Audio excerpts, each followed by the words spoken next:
welcome back to another episode of the Tetracast. This is RPG Site's weekly podcast where we get the site staff together to talk about our favorite genre of video games. We have the full usual crew here today. I'm your host. My name is Brian Vitale. Joining me, we have Josh Torres, Oh, I'm a believer now. Adam Vitale. Does Mikhail count as usual crew now or no? I don't know. I was going to read out the name list in a different order to see if people are paying attention. Chapman Wu, Hello. Mikhail Medani, Hello. and James Glazio. I think he counts. He's been here even when he hasn't been on the podcast. Yeah, so Mikhail obviously has the biggest time zone difference here. So he's joining us here today to talk about the first game on our list in today's itinerary. But he might have to dip out early because he has to wake up early and it's the middle of the night for him. So thank you, Mikhail, for upending your sleep schedule in order to join us on our weekly podcast. Because for us, it's the middle of a weekend, a long weekend for us in the US. For you, it's the middle of the night on a normal weekend, I presume. But yeah. We're nearing the end of May. We have a lot of games that are starting to come out. We're kind of ramping back up on that release schedule. We're only a few weeks away from the Switch 2 and everything that coincides with that. We're a week away from like Fuga 3 and Elden Ring Nightreign. But the topic this week, at least the first one we're going to go into, is a release that's gotten a decent amount of playtime on this podcast, but I don't think that anyone really kind of parsed at the time how this game would land for us back when it was initially announced. And that game is Fantasy Life I, The Girl That Steals Time. So this game released just a few days ago officially. It had an early access period for those that pre-ordered a specific edition. And this game has, like, the word of mouth around this game has been, to my perspective, pretty strong. And we've seen that recognized in both critical reviews and sales and all that sort of thing. So that's going to be our first topic for today. And then we'll go into a few other topics. James has had a lot of opportunities that he's able to talk about for some previews. We obviously have a fair bit of news for some of the games coming out before the summer, gaming window. So this is kind of going to be a pretty even podcast in terms of games we've been playing and then news for upcoming games that we're excited about. But like I said, we're going to start out with Fantasy Life I, The Girl That Steals Time. I will be honest, though, I'm not sure who I should hand the microphone off to first, because I know we've had a few people here playing this, both as part, for preview opportunity for the site, but also just because they were interested in the game, just purchasing it and picking it up and trying it. I think I'll go over to Josh first, but I know a handful of people here have been playing it. I know Mikhail has played both Fantasy Life I, The Girl That Steals Time, and the previous game, so I know he's going to contribute a lot as well. But we'll go off to Josh first. I know you've been putting a few hours into this game as someone who is maybe at the start of this year not expecting to go into this game, but has decided to kind of take the plunge. And I'm curious to see what your thoughts are on this one. Yeah, so Fantasy Life I, The Girl Who Steals Time was a game that, as you said, I wasn't expecting to really play it this year, but I was like, okay, I'm not really interested like any new titles at the moment. After I completed Clear Obscure, I was looking for a new title to play, and I was like, Elden Ring is. I don't know if I'm gonna get that yet. I like the beta, but I was like, I don't know yet. But I decided, I played last year's level 5 title Megaton Musashi W and really liked that, and I was like, okay, there's nothing on paper that that would turn me away from Fantasy Life I. So I was like, I'm gonna give it a shot. I'm gonna gamble it. It's one of those games that I'm gonna pay down the $70 for the advanced access, because there's also the lure of mystery of I don't know what I'm expecting, and also no one really knows what to expect. There was no advanced review copies to the Western press. There was the only thing out there was Famitsu's reviews, and they rated it highly. But Famitsu reviews are take it or leave it when it comes to credibility. So it was also just that allure of I don't know what to expect from this game, and that fascination of mystery, appeals to me, I guess. I like kind of pioneering almost of seeing for myself with eyes all around the world that have been untarnished, untainted, there's no presumptions about this game going in. So I gave it a shot, and I'm like over 30 hours in, and I really, really love this. And I was not expecting. I really dig it, and it is. It's such a weird amalgamation of different genres and modern games where there's like so many different modes to it, but they all interconnect with one another in such almost a seamless, natural, fun way. And I think that's just like the best way to describe this game is like it's just very seamlessly fun. It doesn't really get in your way. You're not really contesting much or fighting with the game itself. You're not really brooding the like, why doesn't the game let me do this or things could be better here and there about this game. There's very little of that in the way where like a lot of modern games I play these days. Like I enjoy the game experience of what they're doing, but there's definitely sort of like maybe some quality of life features or it's just some like big oversight on features that are just like, why doesn't it let me do this? And then they later add it in a patch like several months down the line. I'm already done with the game, so it doesn't really do much for me. And I guess to really just bunker it down on like what should people expect from this? I guess the best way I can put it is it's a mix of if you like the cadence of FF14's like job system, whether it's like the gathering and crafting jobs, and then put that in a similar progression that what you do in old school RuneScape, but it's not an MMO. So you're juggling like these different lives. That's what they call it, like the job system. Like you could be like an artist, a farmer, a hunter, a carpenter, a miner. And you can all juggle in between these different lives as you're exploring the world seamlessly. So like if I'm running around and I interact with a tree, it'll on the fly put me into my woodcutter life with all its equipment, all of its skill bonuses. I didn't have to go into another menu to go switch to that. It's just right then and there. Okay, let's go. And then you mix this FF14 and old school RuneScape job progression and job system and leveling those jobs up all with their own different skill trees with with some exploration zones like Legend of Zelda Breath of the Wild, where one of the modes in this game, a zone in this game, is sort of like that big open world, very, very, very inspired, let's say, of Breath of the Wild. Maybe more so than you would expect. Um, Along with a little bit of Animal Crossing, where there's like a town building mechanic as well, and all the things that like you can do there, you can build yourself. Um, and you're in for a really really great time. There's some dungeon exploration as well. Even there's combat in it, and that feeds into your whole thing. But I don't want to get too deep into it yet. I want to give a chance for Mikhail to speak on it as well because he played the original on 3DS, I believe. And Mikhail, you and I have been talking about this so much. I am genuinely surprised and shocked at how much I've.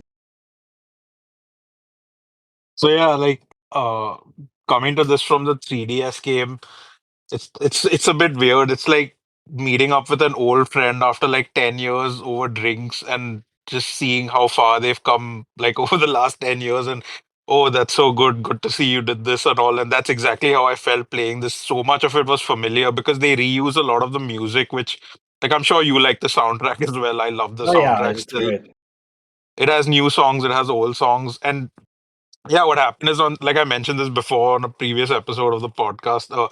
My friend sold me this game on 3DS as it's like Final Fantasy 14 meets Animal Crossing, and that's what it was at that time because I remember it took me away from I wanted to play Final Fantasy 14 and I ended up playing this more. It's like my most played game on 3DS. On Fantasy Life I is like Final Fantasy 14 with Animal Crossing, but actual Animal Crossing mechanics like the whole island city building, not the town building, villagers and stuff. And then you have that open world thing, which, yeah, it's a bit too inspired by Breath of the Wild, but I think the way they built on that, where you can raise the level and, the challenge with online and all, it's very smartly done. And then you also have the randomly generated dungeon, which you can like go floor by floor and get better loot and stuff. There's just so many systems the game throws at you, and somehow it never feels overwhelming because of how relaxed the pace is, and it's so freeform in just about every way.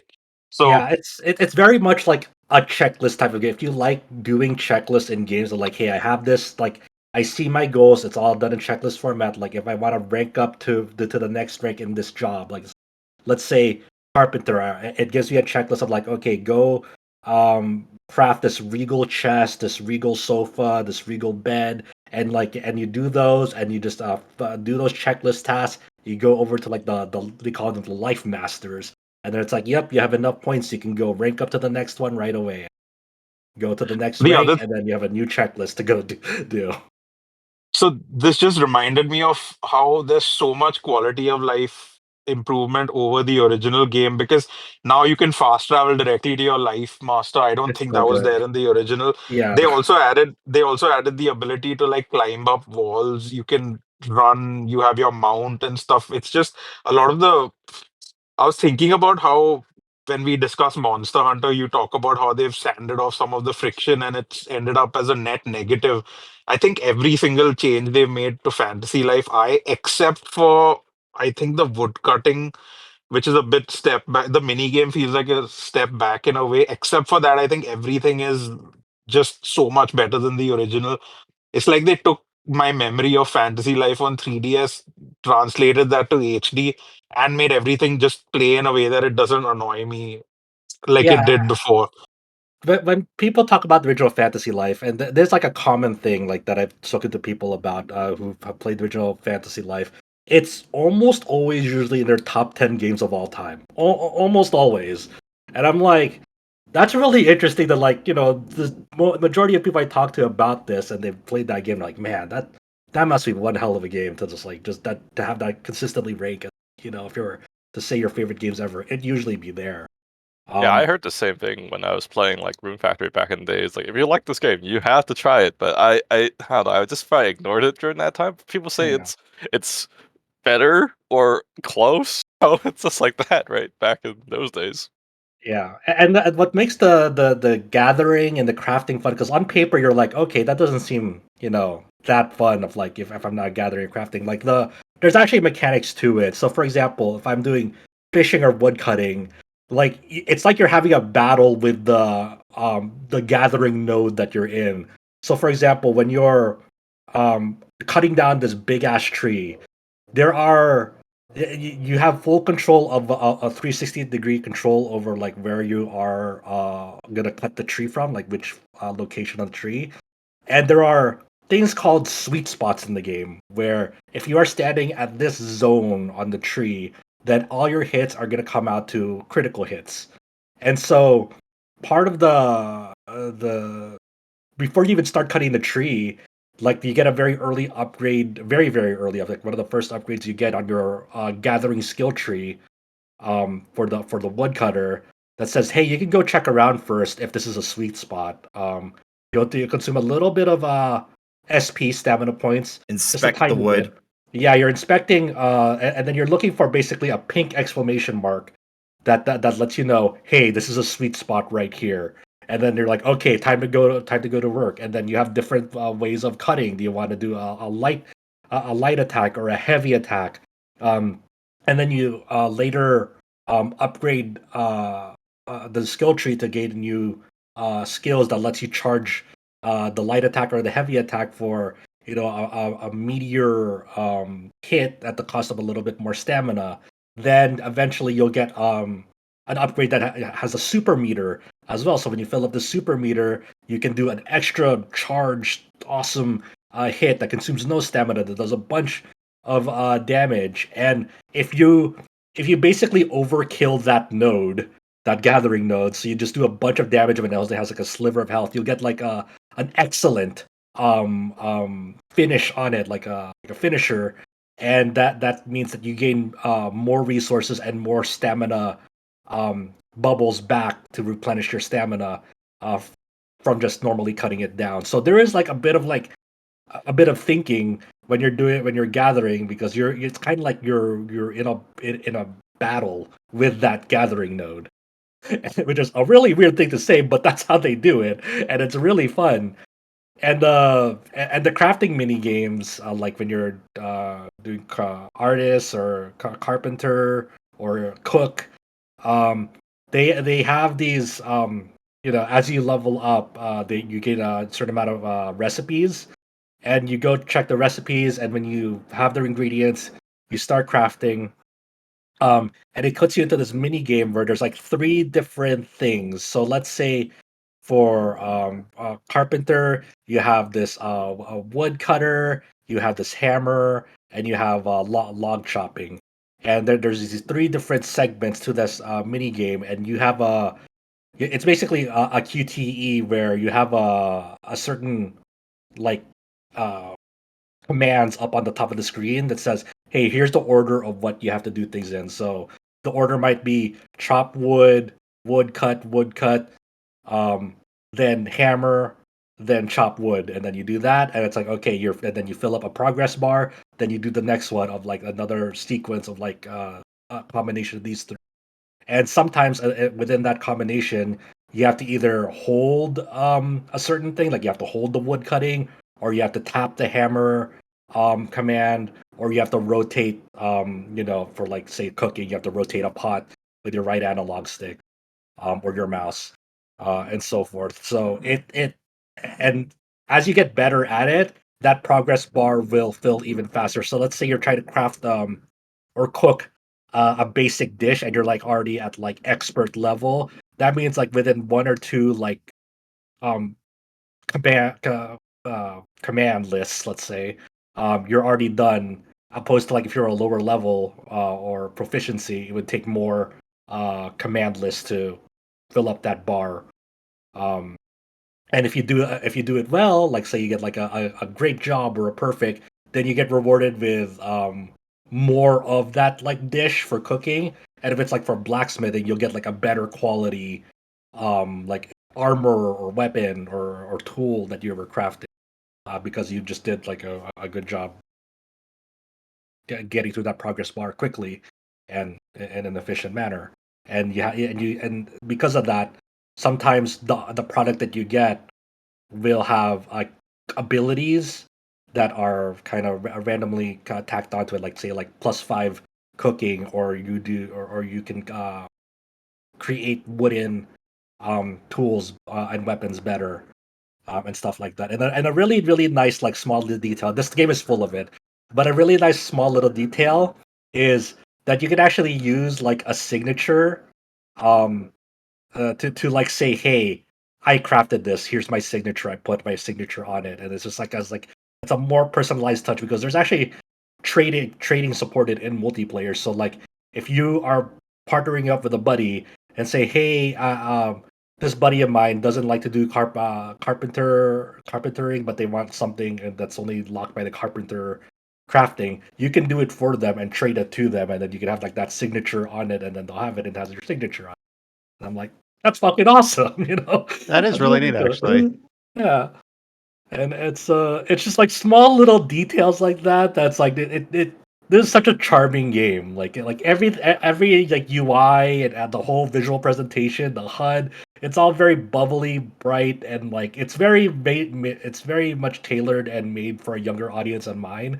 But just because it's made for a younger audience doesn't mean that like people who are older can't enjoy it. It's definitely not. It's definitely there's a lot of mechanics and systems going on in it that Yeah, will it make it feels satisfying.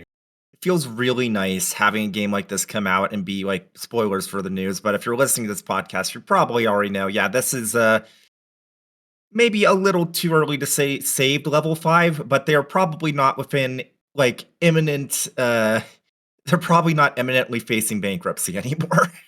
Yeah, they recently announced that within the first 2 days of its full release, they've reached 500,000 sales with this game. It's like And word of and mouth is no going one, strong, so it's gonna keep yes, selling. yeah, Yeah. no one knew that it was gonna do this long because like their marketing efforts pre-release, we've kind of ragged and shitted on them for that, but word of mouth is really really really doing this game one.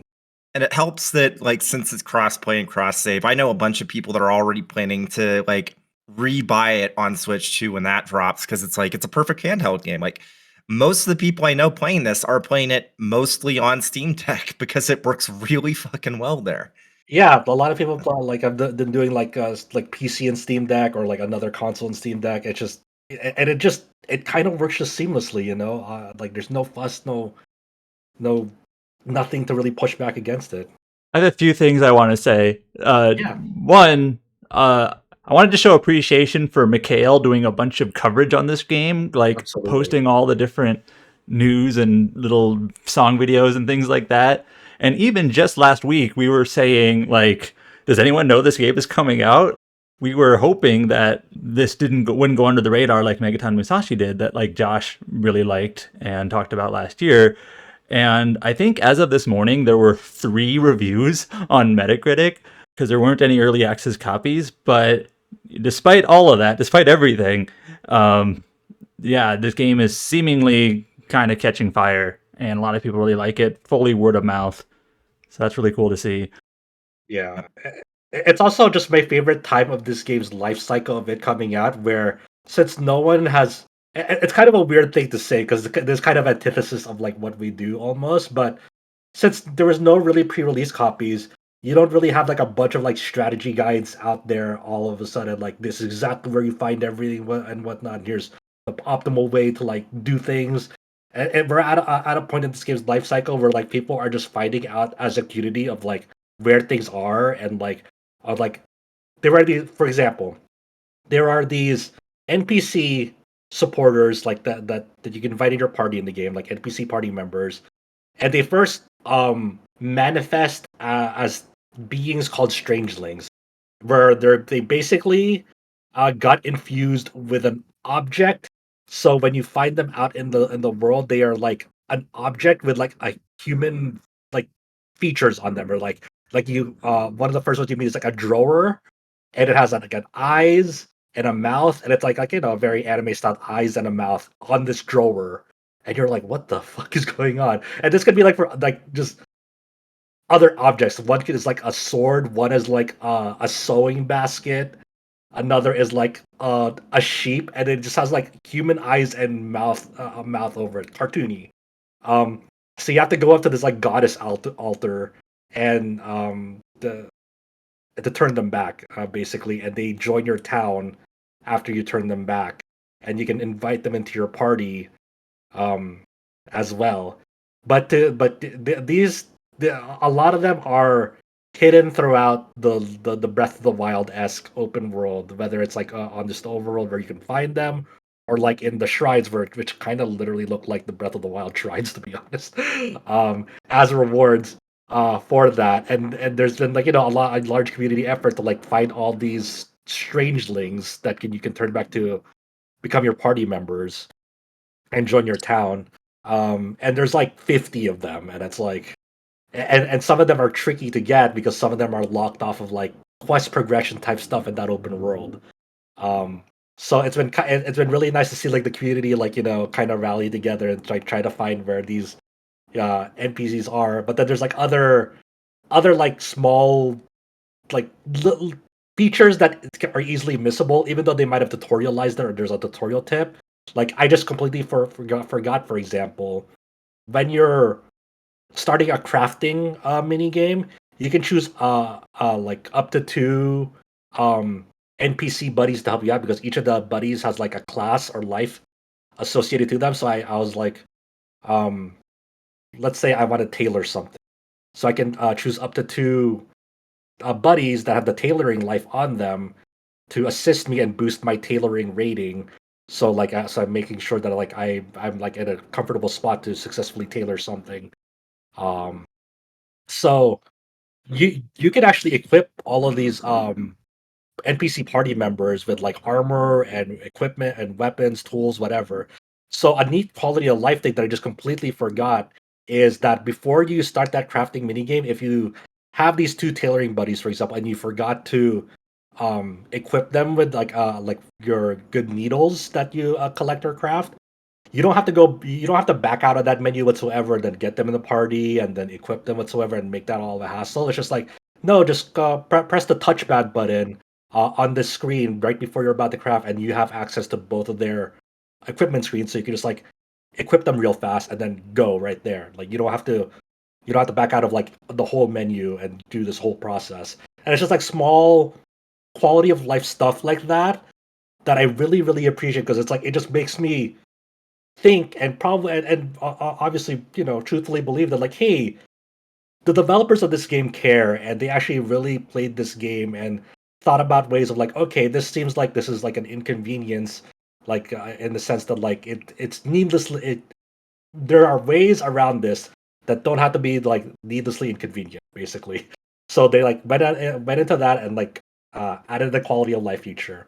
Another thing that I really like is the constant like normal like level 5 has been very reactive and communicative about this game, and Mikhail can speak on this more, but in the advanced access, the multiplayer features of this game was very, very, very, very limited, to the point where it's like kind of a bummer, the advanced access, because in multiplayer sessions, you originally could not like progress quests in a multiplayer party, and right before the full release, level 5 released a patch that like completely made multiplayer better. And Mikhail, I want you to go into that because you got more experience with that than I did. Yeah, so before we talk about so thanks, Adam. Yeah, I think I've covered this game more than every other site combined if we look at the number of news stories and stuff. But before that, I think Brian wanted to ask something about the game. Well, I just kind of put in a little note, like when Josh was first describing this game and comparing it to the contemporaries, as someone who has not started this, in my mind, this is an admittedly a uninformed take. I'm like, oh, this is a game that is like Rune Factory or Story of Seasons, like it's that sort of game. But then the comparisons I'm hearing are Breath of the Wild, are RuneScape of all things. So I was just like, that's so interesting to hear that and have you guys describe it, and not just in terms of like the skill progression, in terms of like how the multiplayer works.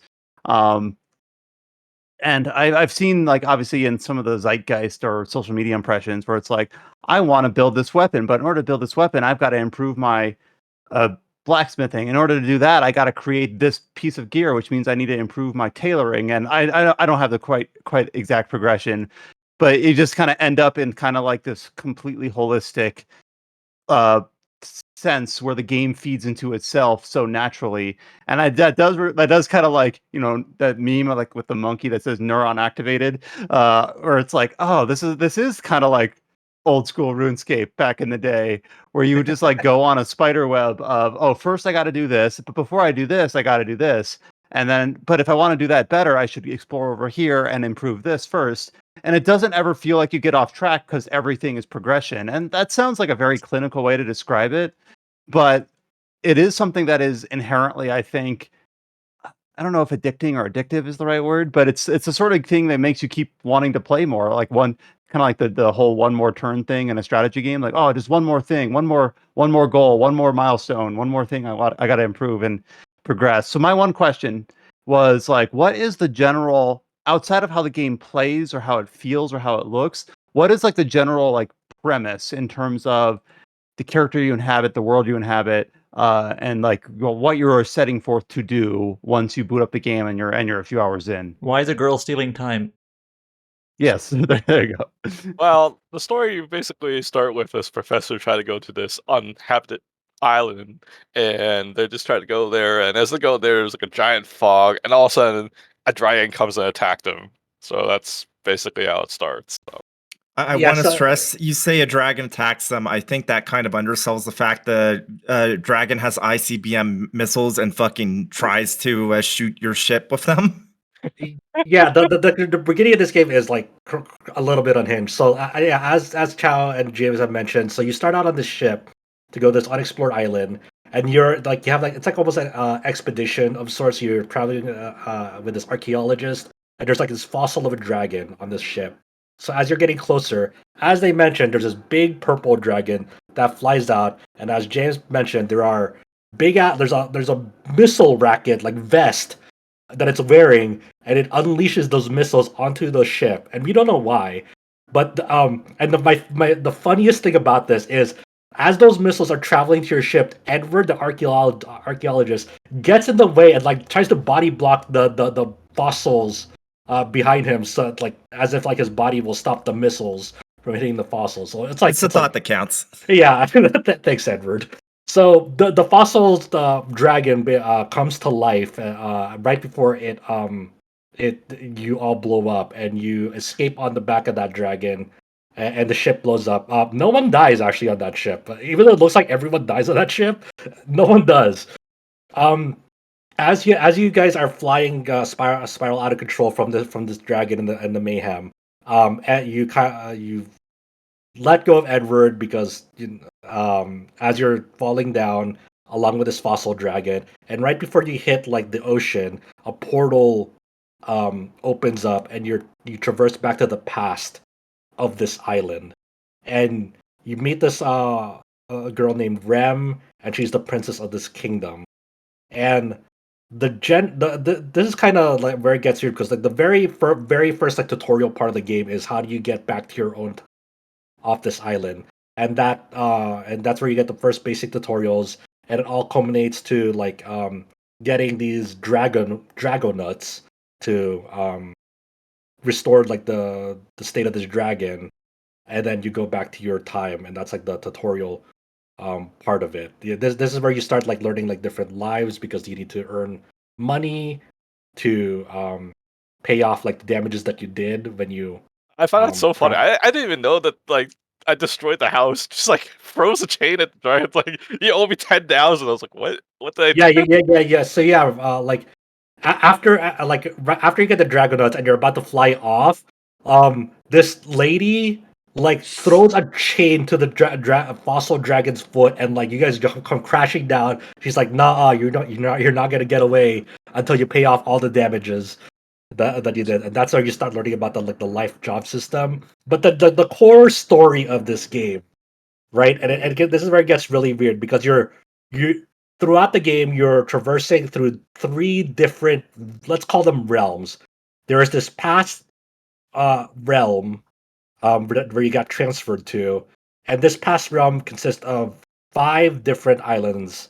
The core center island, that's kind of the tutorial island, but yeah, there a lot of the facilities and life masters are there. Then there are these other islands that you progress through to the main story, and the following stories are like mini story arcs where you unlock the farmer and artist jobs because those are the new lives that are introduced in this follow up, this new fantasy life that wasn't in the original.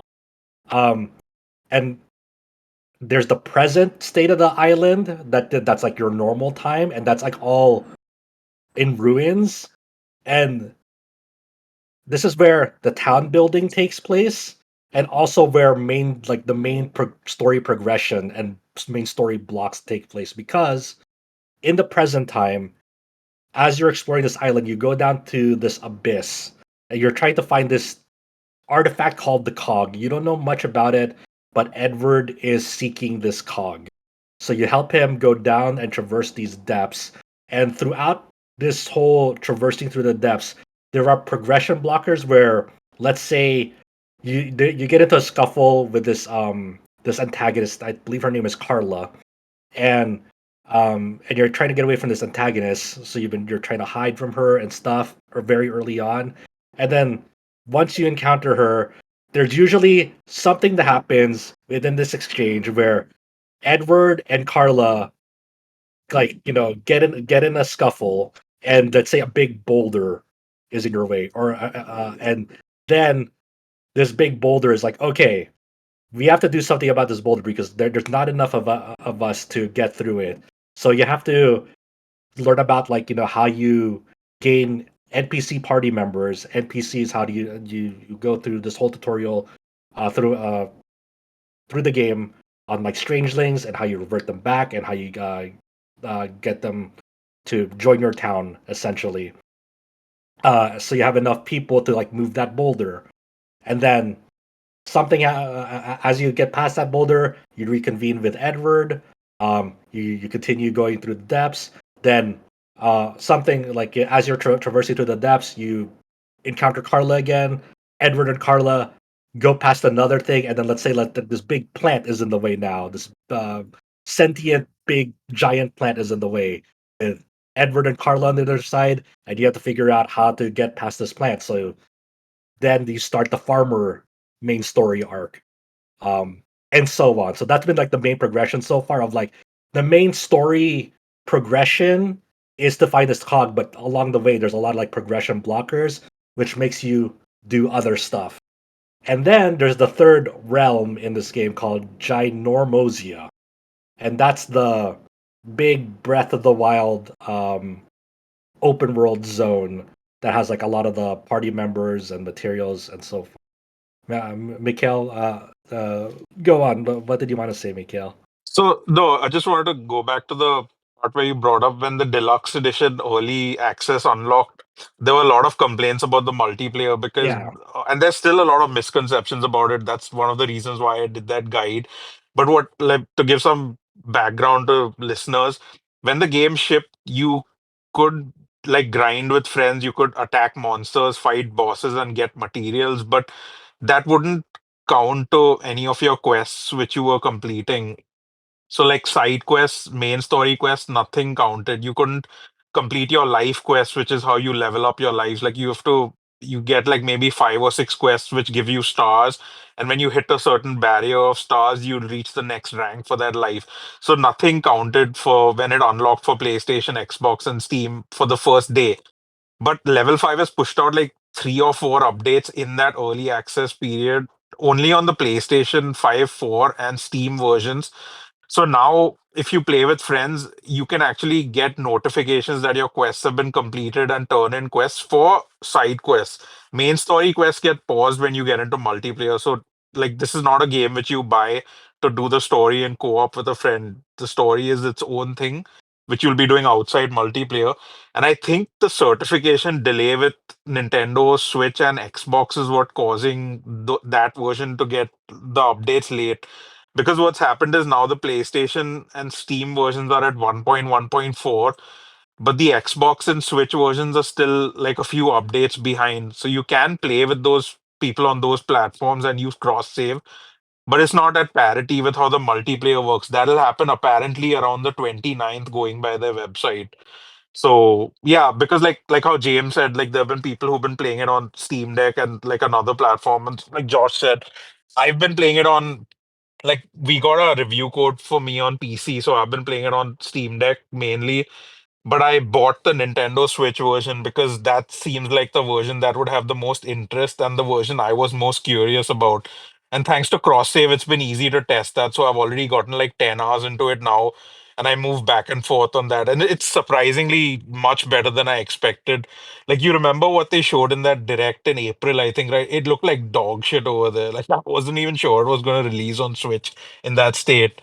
So yeah, like while the updates are a bit behind, I'm pretty happy with the Switch version, and like I'm going to upgrade to the Switch 2 whenever they announce that. So just wanted to like go into a bit of detail on the multiplayer over there, because you can like have your life sorry, you can have quests complete, just not main story quests. So they are like quite fast with updates, which is surprising to see in a game like this. Like, you compare this to what's happening with Starfield and Oblivion from Bethesda. Like, Oblivion has had no updates announced at all. Starfield has gotten a major update after many months, and a lot of people aren't happy with it. So this is like just surprising to see level 5 work so fast on this.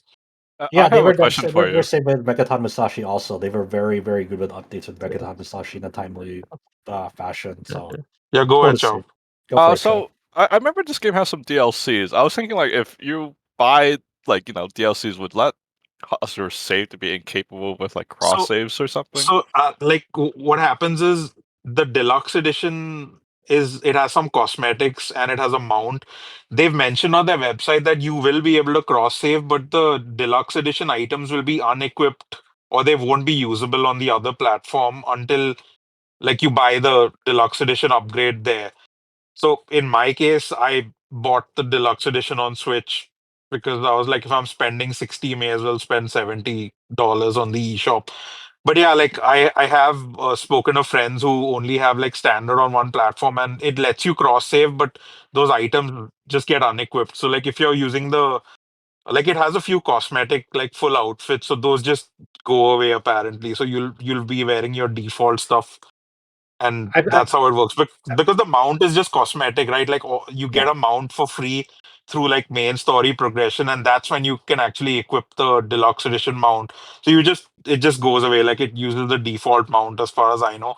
What I don't know is the pre-order bonus, because it's some usable items which are fluff which no one will care about, and it has a charm which gives you 10% more XP, which on paper that sounds like it'll be super useful, but like I think everyone stops using it in a few hours. So I don't know what happens over there. Does that get unequipped or not? Maybe if I get the game on Xbox eventually without the pre-order bonus, I'll find out. But yeah, basically you need to have the deluxe edition on every platform if you want to access those items like the cosmetics. But if you don't have it, you can still cross save. Thankfully, they planned ahead. I have to really stress there's virtually no reason to get the deluxe edition at this point. I think the real worth of it was that advanced access because all the items on it are all cosmetic. Like the Yeah. Snapdragon mount is like as Mikhail said, it's just purely cosmetic. All the mounts have the same speed. You're not getting bonus speed with the Snapdragon mount on it. You The do technically get some gear that's like strong at the very, very beginning, but after like 5 hours, it's not even Oh, yeah, like I five forgot about minutes. that. It's like 5 minutes. Yeah, I forgot about that. The Snapdragon gear. Yeah, you get a few weapons. I forgot about that completely because I stopped using them very quickly as well. Like, Yeah. I think pre-release what happens when you see these like deluxe edition or like bonus items which say that it'll give you a head start or whatever. Usually you think it's for a few hours and maybe it'll be helpful in a game like this, but yeah, it's not really worth it. If you're buying it, you're gonna get immense value out of that $60 purchase. Like I'm maybe 40-ish hours into it and I'm about 60% done with the story, but I can easily see myself putting like 200 hours into this. Like no So exaggeration. yeah, the deluxe edition stuff, like you're mainly getting it for the transmog feature, and the transmog feature is very robust in this game, and it's very it's unlocked very very early on. So each of your jobs that you get, they all have their own separate outfits that you equip them with and separate tools, and you can transmog all of them. So like if I want a whole different outfit appearance for my woodcutter and my alchemist and my hunter, I can all equip them all with their own separate equipment, and then all have them look differently to another set of equipment. And when you switch to them on the fly out in the field, it'll update your physical models like appearance in real time on what they're equipping, depending on what life that you have equipped on you. So that's all very robust and like fuss free. And the like Mikhail said, like the Snapdragon stuff you get from the deluxe edition, that's all obsolete within like the first 5 to 10 minutes of you unlocking that crafting. Like as soon as you craft like the next like even like the beginning or tier up of that, it's like obsolete very fast. And what's really cool about this game that's like because you get so good at like your gathering and crafting classes, stats wise. Let's say you go craft like a basic tier like oak axe, and then you're already at the tier where you can start equipping or making use of like silver axes. But let's say you have a silver axe that drop, it's like, oh cool, I got a stat upgrade. But if you um not oak axe, a bronze axe, sorry. If I craft a bronze pickaxe, and it's like I do it at a notable quality, and like the crafting that I do is like a top quality. On top of that, that beginning bronze pickaxe is overshadows that silver pickaxe that dropped by like miles. Like having a well crafted, even basic tier tool or equipment overshadows like higher tier stuff that drops. And so that's the game rewarding you for like, putting in the time and effort to like making stuff on your own and doing it well, you know. And sometimes that's the way to go of like, hey, my like even though this tool or weapon is lower rarity because I crafted it on my own out of my mastery, it's very, very like significantly better than like I got say a silver or gold tier tool or weapon that dropped. I'm like, that's fucking cool, you know? That's great. So like progression is flexible in that sense too. Or like the next tier up is not always the right answer if that the thing that you got if that thing dropped, you might want to craft something instead and have it more homemade, let's say. Yeah, I mean it's just, you know, a really incredible fun game. It's one of those games that's easy to like you boot it up, you blink, and 8 hours have passed by, and you're like, I didn't even feel that. I didn't even know that like 8 hours just passed by. You know, it's just like, oh god. Yeah, I I'm think I definitely played sold on way this. too much. Sorry, go ahead. I'm definitely sold on this game. So it's my favorite game so far right now. Go for it, Ever? Brian. I think you're yeah. No, I was just gonna say, like, it's always a good. I was just gonna be cheeky. It's always a good sign for a game when you blink and hours pass. For whatever comes together to make that the experience is always like the sign of like, yeah, this is an easy game to recommend because if you dive in, this will happen. So I was just thinking, what game is the opposite of that? What game is you're like, oh god, I got to put more time into this. Oh god, it just keeps going. Oh god, and I don't want to pick on anything, but that's obviously Time the and opposite of what. eternity. There. I feel sorry for picking at this game. I know it's small, but the last game I reviewed, Yasha, was that game for me where I'm like, Uh, I don't want to boot this game up because it's not. I don't have a fun time with it. And That is You know me what? with the next game we're going to talk about. there we go. yeah, But just before that, yeah, just go for before it. that, I wanted to say that Josh said blink and 8 hours go by. So in the staff chat, like maybe a day or two ago, I've lost track of time because of this game. I mentioned how I asked Josh that is the UI a bit too bright because I think it's giving me a headache without realizing that that's because I've played like 40 hours since the 19th. So yeah, I Right. think Yeah, I need a break from it. But yeah, that's fine. you've consumed so much of it. Go outside Yeah. and look at the A sun. lot It'll be better for consumes. your eyes.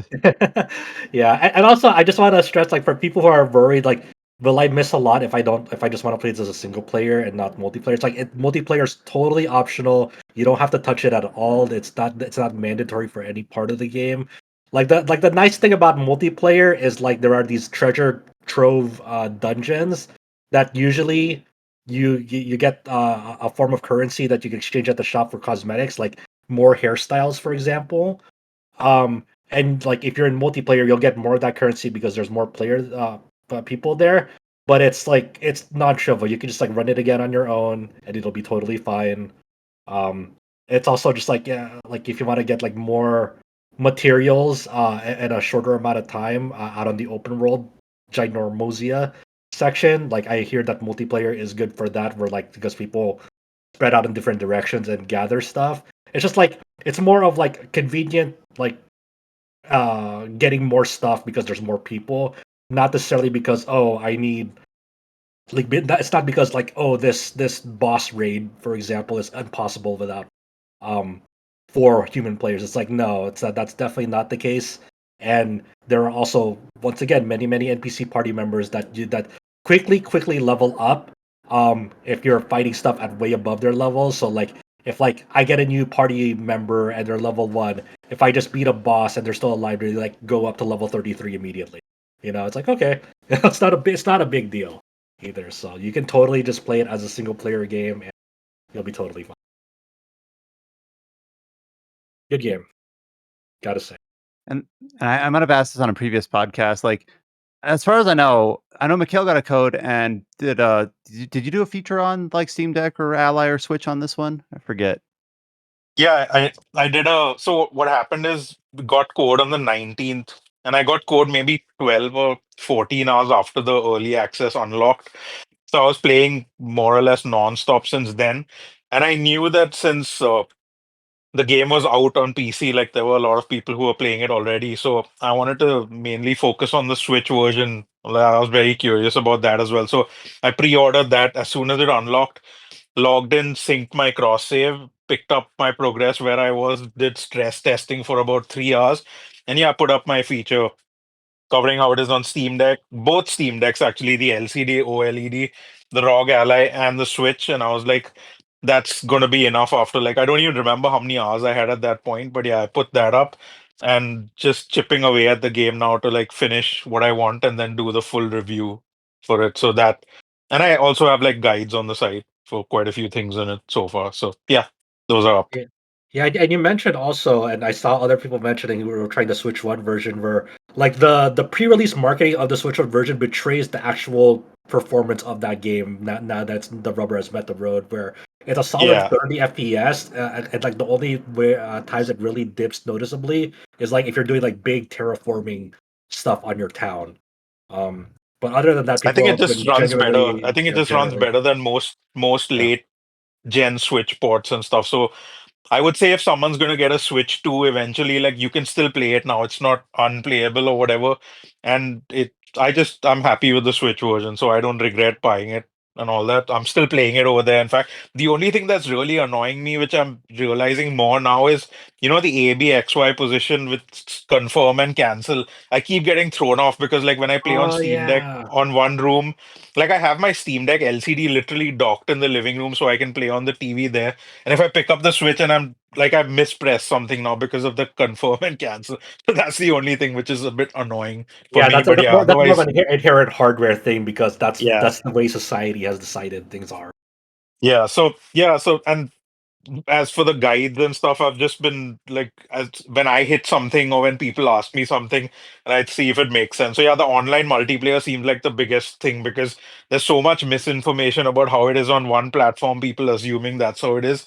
And then because the treasure grove thing is an unlock through story progression, and even that isn't like obvious. Like once you unlock it, you have to still plant this thing to get that mechanic in game and stuff. So yeah, and this game also has a code system where you can enter like gift codes and you can unlock some in-game rewards.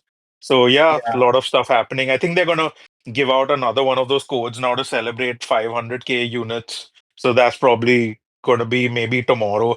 I don't know why they're doing so many, like they do these announcements at such weird times and like they don't care about the weekend or anything. Like I still posted the news obviously, but yeah, this is something which most publishers would wait till like maybe Monday to announce, but Level 5 is like, nope, here, 500K, enjoy. So Level 5 is yeah, a that's where mysterious we're at. company. They're truly an enigma of our time. Um, yeah. Also, I just got to shout out that the appearance, the character customization is really good in this game. Where it's very much like Animal Crossing, but it's very playful with like the description of like each of like your selections. Like for hairstyles, for example, it's not like hair type A, hair type B. It's like it's say like pigtails like idol, and the other one is like diva.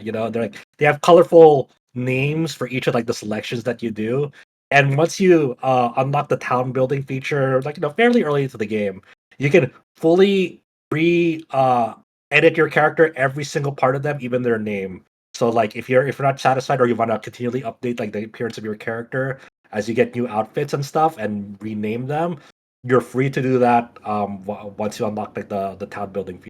For people who want to know, because I know people are always interested. Like, hey, can I remake my character? Oh, this is like, yes, absolutely, 100%. Everything about them you can edit and remake. That's pretty cool. So yeah, it sounds like Mikhail, on in terms of obviously our coverage of the game, this podcast has been pretty thorough and with lots of perspectives from Josh, Mikhail, Chow, and James about Fantasy Life I. And then Mikhail on the site side has been doing all the news, a Steam feature, a handful of guides. So Mikhail's really been killing it on the written portion over at rpgsite.net. So if you're playing Fantasy Life, I'm sure there's something there that you'll find interesting to go poke at as you play through it. And that was our main topic for this podcast. Surprising. I don't think any of us would have predicted that, 2 months ago. Uh, for our next topic here, this is kind of the I have this in our little outline here, kind of like the James Galizio corner, because he has a review up on the site that he's going to talk about, and he's also had a lot of preview opportunities through different publishers for the last week and a half or so. So James, I'm not going to tell you which one to talk about first because I'm not sure like which one you're most interested in talking about. Obviously, you've got the review and a few previews, but you've had a busy week. I'll lead you in with that. Yeah, I've had a very busy week. Like this entire month has been very busy for me, and it was going to be even more busy because I'm for a different outlet. I'm put down to review Lost Soul aside, so thank God that got delayed. I don't think I would have been able to manage everything if I had that to contend with on top of everything. But anyways, I reviewed a video game that's maybe a little bit middling. Maybe you've seen the review roundup for Blades of Fire that some people have posted on Blue Sky, and you've noticed that it's one of those rare games when people say that a game's got a mixed reception, they don't mean everyone gave it 6s and 7s. It was the whole gamut. You had people at the very low end of the scale, you had people high end, and you had a lot of people at 5, 6, and 7. I gave it a 6. It's the latest game from Mercury Steam, which normally I would say are the developers behind Metroid Dread, but I feel like the more appropriate comparison right now would be the developers of Castlevania Lords of Shadow. And that's a game that I've liked, actually, like, more than the consensus, I feel. So, yeah, I'm Yeah. interested in this game, kinda, and that's fun. Like, I had decent fun with Lords of Shadow, so I don't think, obviously, I haven't played Blades of Fire, but it's like, "Oh, maybe they have something here. Maybe they can improve on their time at that from their experience with Lords of Shadow." So So I want to stress something. I gave this a 6, and I know some people that might read my review and come away thinking that I felt a bit worse about it. The problem is that, and this is something you run into for reviews a lot, especially for larger games, because like this is like 40 hours minimum, pretty much, and then it's like it's a long game. Uh, they gave out code like a week before embargo, and obviously I've had everything else I've been worried about this week. Not even like the previews I have up that we'll talk about later. There's still at least a couple more previews for stuff that that's going up over the next week. Not to mention like another review or two, and it's like, yeah, let's talk about Blades of Fire. It is maybe not an action RPG, but it does have a very strong progression element where the core of the game revolves around crafting weapons. And the way that works is that as you defeat enemies, and combat's a bit different in this one, where instead of it being like a kind of standard Souls, like you have your light attack, you have your heavy attack. The face buttons are what you use to attack, and that's the direction you're swinging from or poking from. And okay. when you're locked onto an enemy, whatever attribute you're attacking with, like if you have a sword, you can switch between a slashing or a poking stance, and different enemies have different weaknesses to slash damage or poke damage, and then strike damage is just kind of default. Pretty much most things will take striking damage. You don't have to worry about sharpness, anything like that. But it also means you can't take advantage of weaknesses. So when you're crafting weapons, you have to account for all sorts of different things. Like you have to account for which materials you're using. You have to account for which metals or woods you have and what they do, whether they improve your blocking capabilities, whether they improve the durability of a weapon, which those are two separate things, whether they improve the penetration of the weapon, which is basically the effectiveness of it. Because certain enemies, they have like they might be weak to slash damage, but only if you have a certain penetration value. And then once you fall below that, even if they would be weak to slash damage with a high enough penetration, it does no damage whatsoever. There's a lot to consider. But I mean, that sounds RPG-ish the way you're describing it. Just kind of like Yeah. you have to keep your parameters kind of squared up, and in terms of being more abstracted rather than purely skill-based, yeah. like a pure action RPG would be, or pure action game, Yeah. excuse me, would be. And I want to say that's like the one main thing I really do like about Blades of Fire. The problem is that on paper, the idea of the level design being very much like from the word go, the game says, we're not going to tell you that much. You're going to get the bare minimum. You kind of have to figure things out on your own, which is fine, except in practice, it just doesn't work out. Like I even mentioned in the review, like normally I don't say this, but there were multiple times where it's like, I don't fucking know where to go. And in one instance, I will outright say that it was the game's fault. But like in a couple of other like group chats I'm in with other reviewers, like constantly when people are talking about this, it's like, where the fuck do I go in the Crimson Fort? Where the fuck do I go in the Graves? It's like the game just does not make it clear sometimes. And there was like one spot in particular I got stuck where it's like, and this is just bad game design. So I'm fine if you have to look for stuff you interact with in the environment. On paper, that's fine. You have to pay attention, look into things. What I take umbrage with is when you cannot see the interactable until an NPC that you're ferrying around has to sit in place for 10 seconds, humming and hawing about something they forgot, and then they remember, then they show you the thing you can interact with. That sounds bad. That Can you sounds bad. And here's the thing.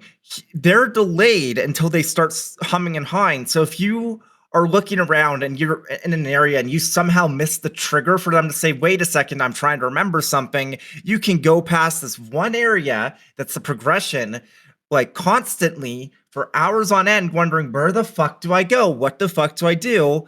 Hey, guess what happened in my playthrough? That's crazy. That's fucking crazy. Wow. Huh. They don't make it like they used to, huh? Yeah, so it's like I think in a certain context, if you didn't have to play this for review, if you're using like a guide or you're playing it with other people where you can talk like through things, the level design can be good and the combat's interesting. There's stuff that the game does that is pretty neat, but just to be blunt, there's so many other like fantastic games that have come out recently and are coming out within the next couple of weeks. It's just like, I don't know, man. It's not full price. I think it's like $50, but it's also like an Epic Games Store exclusive. So if you're wanting to play it on PC, I know a lot of people just forget the Epic Games Store even exists. So I don't know. But it's one of the most interesting types of games to review where it's like there's really good aspects of it, like the interesting stuff with the combat, the interesting stuff with the weapon building and that sort of progression. And I do like the idea of the level design being this vertical, like wraps around itself on paper, but it's also one of those things where it's like, man, it's really hard to recommend. I wonder if there's like if it's just so intrinsic to the design of the game, or if there's any way patches can. Well, one help thing with that it. also doesn't help, and so I used to be one of those people that was like, okay, I can understand why people have issues with like the white paint sort of thing in games. This game has black-pilled me? No, I understand. No, sometimes you need that shit. There's none of that here. None of that. Yeah, I mean, yellow. Look, yellow paint, it definitely has its pros for sure. Like, it may not look out of place in the game, but if it helps, people. Yeah, it's one of more those people things where get it's through like the game. it's like when a game is so visually busy, which this game does look very nice, and the HDR is good. The PC port's very good. I think I talked about it a little bit in my review. So I was playing this PC port, and I was like, sometimes I'm just curious about how a game performs. Since it doesn't have an FPS meter in game, I just opened up the NVIDIA overlay to check it out when I maxed it out, and before I dialed in settings, I was like, wow, this game sure is seeing the full 600 watt TDP for this 5090 and hitting it on the dot. And I was like, oh god. Damn. But is that good or bad? Sorry, It's not a bad thing, but it's like the game performs very well. Like I said, fully maxed out, 4K, max settings, DLAA. It has a really interesting sort of thing where it's like it has FSR support, it has XeSS support, it has DLSS support, but it's not the usual way it works. It works more like how Durante handled it in Trails Through Daybreak with the most recent patches. Where it's like arbitrary limits, where instead of it being like the performance, balance, quality modes, and then DLAA, it's set the resolution scale and we'll run the DLSS algorithm on top of that. So that's really neat. Really good PC port. Just does make me concerned. Not their fault. It's NVIDIA's fault. Just makes me a bit concerned when I see my GPU do that full 600 watts and thinking, man, that is kind of spooky. That power connect, it's not their fault. Just to be clear, it's not Mercury Steam's fault. In fact, the fact that they're able to use the whole animal, so to speak, is really impressive, but it's like, man, that not a great feeling when I see that. But who is the publisher for this game? Is it Mercury System themselves, or? Well, it's an Epic Games exclusive in 2025, so unsurprisingly, it's 505 Games. Okay. Yeah, because I was thinking, because the last thing that I remember them doing was Metroid Dread. Mhm. Yeah, Yeah, Mercury seems kind of an interesting duck because it's like they licensed Castlevania for a game that wasn't received very well, but then they did 3 Castlevania games. They did Lords of Shadow, Mirrors of Fate, and then Lords of Shadow 2. Then they kind of became like unofficial Metroid Shepherd for a while there until before Prime returned back to retro. And now this is like them doing their own thing for the first time in a while. So it's kind of just an odd duck. And they're based out of Madrid, I believe. So kind of cool just Yep. to see, the Spanish influence working on both like Western and, Nintendo properties. So interesting studio. It's kind of fun to follow. unpredictable. Yeah. Yeah. They also did the Samus Returns for like the 3DS. So Yep. Yeah. Mhm. Mhm. So James, you got the review up for Blades of Fire up on the site, and it sounds like you kind of thoroughly covered your thoughts on it both there and here in the podcast. Of course, you did talk about a few other games you had played, but before I go there, I do know I mentioned earlier about an hour ago that it is the middle of the night. So Mikhail, I was wondering if you were going to stick around or if we should kind of give you your salutations if you needed to step out and go to bed. Yeah, I think I'll go. Gotcha. I gotcha. So obviously, thank you, Mikhail, for all your help with the coverage for Fantasy Life and your discussion with it here. So obviously, take care, dude. Here we go. But Have a good sleep. All right, and then James, we've teed this up in a few different ways. You've had a lot of opportunities this last week. Which one do you want to talk about first? I'll start with the first one. I'll do it in order of operations. So Liza P is getting a DLC. We know about that. We've known about that for a couple of months now. I got to play a couple of hours of Liza P Overture. It's really, really good. I'm excited to see when it comes out. They still have not given us a date, even though we know the price. My prediction here and now, it's going to be a shadow drop at Summer Game Fest Live. It's going to be a shadow drop because it seems like it's ready and they have a price ready and they've said, we just don't have a date. It's going to be a shadow drop. Okay. That- Did they ever clarify this weird Yes, confusion over okay, like this? Was it a time traveling thing? A prequel, sequel? What is going on? It's a prequel, but it's a time traveling prequel. Okay.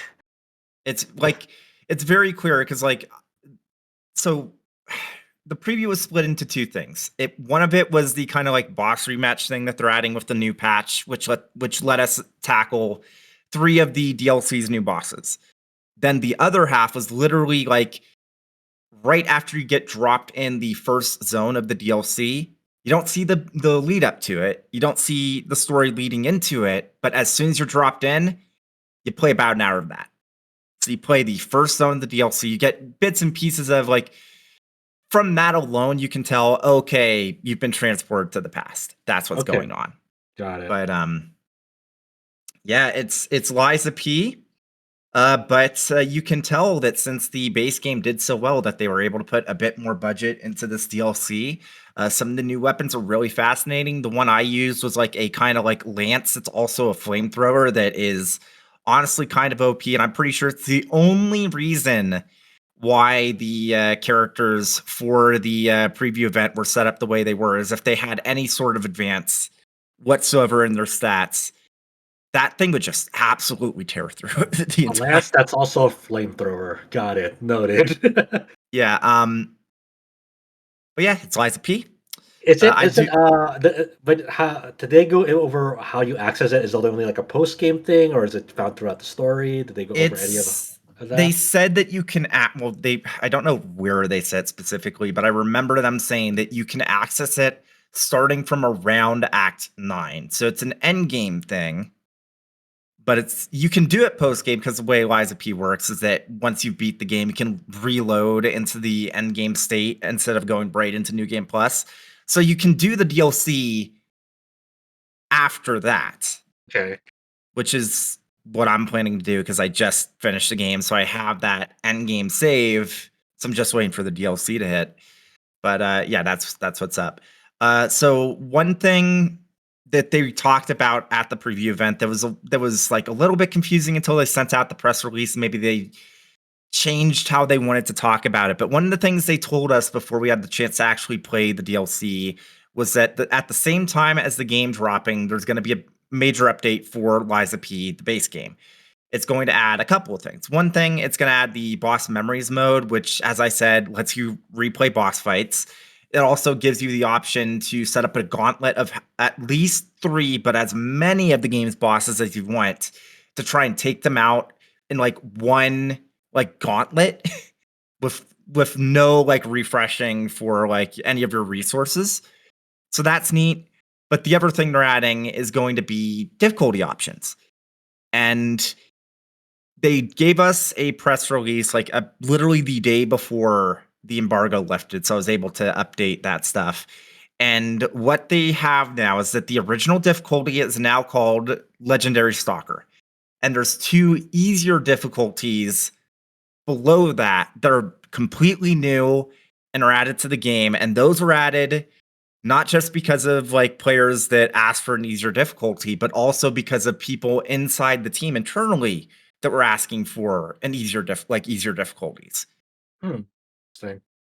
But they haven't stated what changes with the easier difficulties because they don't want to specify, because they don't want players to be like judgmental of themselves or others for choosing those difficulties. In fact, if you look at the names of the new difficulties, it like the implication is that the original difficulty is now the hard mode. There's a normal and an easy mode now that are below what the original game's difficulty was. That's kind of like an interesting thing that they won't specify what's adjusted, because they're definitely like the Jedi Survivor game. Like when you choose a difficulty, it exactly tells you what's adjusted in that difficulty. Like more and more games have started doing that, where like it'll give you a detailed breakdown of like what modifiers are you choosing the different difficulties.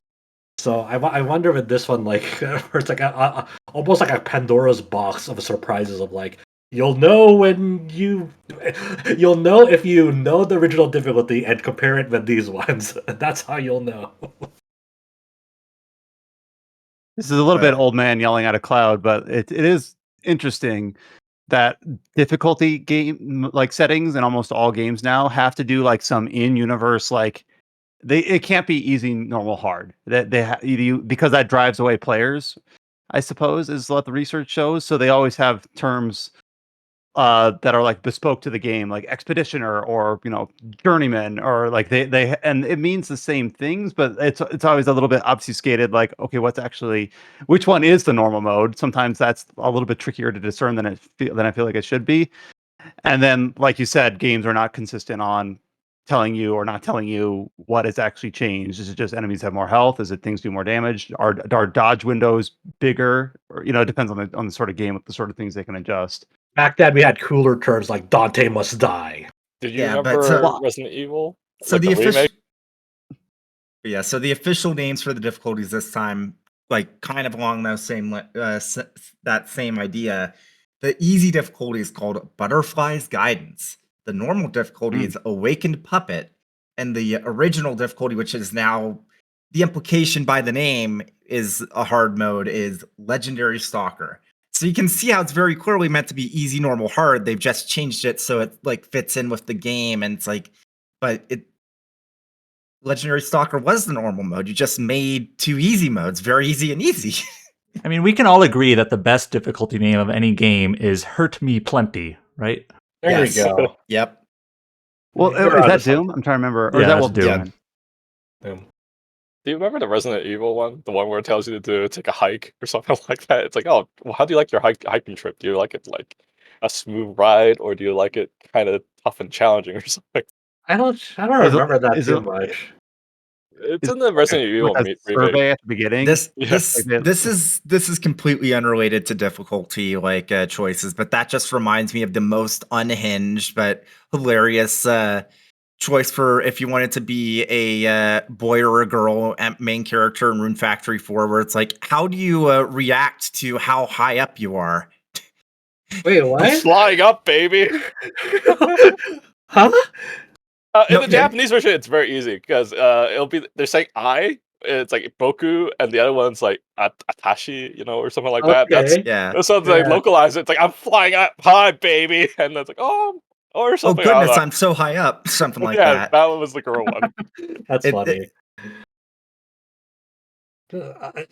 James, that was not the only thing you saw at this Lies of P thing. I hear that you got to attend a puppeteer show in this. and Yeah, I'm so jealous. they had an actual puppet for P, and they had a professional ventriloquist just do all sorts of things. I posted a video of some of it on Blue Sky. Like a marionette style puppet, right? Yes, and I'm so upset because I shit you not, I didn't even know you could make a puppet do this. There was like one moment where I didn't have my phone out, and I'm being completely honest here, and I have witnesses that can verify this, like Kate Sanchez from But Why, that was also there, and she also saw it. They made that puppet twerk, and we both don't know how, but they did. Dude, that's awesome. I wonder, like, I want to know, like, the legacy behind that maneuver. Like, who was the one who invented that and like had that breakthrough maneuver for the ventriloquist scene? Like, so one ventriloquist out there's like, I've done it. I've cracked the code. I know how to make this puppet work. You know, Yeah. I want to Right. know the history. It was That's a very podcast fun. title if I've ever heard one. Yeah, but yeah, They made that the puppet twerk. but yeah, that preview event had a surprising amount of money behind it. Like, and even like pretty much everyone there was like, man, most like non DLC preview events don't have anywhere near this much money. This is kind of crazy. One important thing, while that puppet was twerking, there was like somebody. There might be some people listening to this that are familiar with the band Dragon Force. Maybe their guitarist Herman Lee. Did you know that he's a big fan of Liza P? And in exchange for playing that preview event while that puppet twerked, he literally got a chance to play the DLC early. And this is true. It wasn't just something they made up. He was sitting right next to me when I was doing the boss memories preview, and I just saw him like using the gunblade. There's a gunblade now, by the way, and trying to beat one of the bosses, and him just like he was like locked in. And I was like, man, this is an interesting story to tell later. Yeah, that's a pretty awesome just crossover, I guess. You just never expected. Yeah, That's funny. Fascinating event. It sounds like just crazy. had a conversation with him about arcade games like Metal Slug. He's a really cool dude. Oh, that's But, cool. Nice. But yeah, so that was the first preview event of like 4 or 5 I did over the last like week and a half. The very next day after this, I went to Sega of America. Well, Sega and Atlus of America. They have the same office in Irvine, and I played a couple of games for Switch 2. Said hey to Zach. I might have taunted him into going against us on Puyo Tetris 2S because I was like, you're just scared because, I've been playing Puyo on my iPhone recently. And that got him to actually go in for the 2v2. But Easy. That's I Zachary, put my money on James. former RPG site alum who is over at Yeah. Atlus now. He's been there for A while now. 6-7 years now. Like he's Something like that. He's pretty like far up the chain, I'd imagine at this point. Yeah. Mhm. Doing well. But yeah, so I put out a preview for some of this stuff. I will fully admit they didn't give us that much time with each game. I got about 20 minutes for each. So I played Yakuza 0 Director's Cut. I played Raidou Remastered for the Switch 2, and I played, as I said, Puyo Tetris 2S. Unfortunately, all of those games aren't really super exciting for the Switch 2 because it's a port of a PS3 game. It seems like it's targeting 4K 60 or 1440p 60 in docked mode. It runs well. It looks good. It has a new dub. That's nice. If you've never played Yakuza 0, this will be the best way to play Yakuza 0. If you're picking up the Switch 2 and you want to get into the Yakuza series, this is probably the best place to start. It's a good way to for like because a lot of people prefer to play games with English dub and like they played Yakuza Like a Dragon because that implemented one after so many years and then Infinite Wealth. So it's good for them to go back and I wonder if they're going to continue this with all. So if they're going to do this with all the past titles, that'd be crazy if they did. But, Now that being said, Raidou Remastered on Switch 2, I did not get to try it in handheld mode. If the resolution is the same between docked mode and handheld mode, that will probably be the best way to play it on a handheld. But if it's not, I'm not so sure about that port yet because it seems like it's targeting 1080p 60 docked on Switch 2, and it's like it feels like you could have gone higher. Maybe not 4K, but 1440p. It feels like you could have gone higher, right? But we'll see. How was that? Just your brief time with it. I know it's only just a short amount of time. They just threw me right into the fire. There's a reason why I did like one singular preview for everything instead of trying to do one for everything separately. Yeah, Because one, yeah. we can't really write about Puyo Puyo Tetris separately, but I wanted to write about it a little bit anyways. Sure. And two, I didn't have more than like a paragraph or two to write about Raidou because they For sure. literally, they just dropped me right in, gave me 15, 20 minutes. And it's like, this is neat. It seems like something I'd have a good time with, but it's like, what do you want me to say? You should have started Raidou speed running. You should have started prepping it. You should have been like that Japanese attender, the Nintendo Switch 2. That beat the exhibit. first person to beat Breath of the Wild on Switch 2, yeah. Yeah. Speed run for the game. Yeah. Well, what a legend, you know. I was But- like, I'm gonna go there, I'm gonna beat this, and then I'm done. Like he still Yeah. had like time left over after it too. Yeah. So the most memorable thing I played at the Sega Switch 2 thing was actually Puyo Puyo Tetris 2S. It has a new mode. It's exclusive to this version. A little bit Okay. bullshit.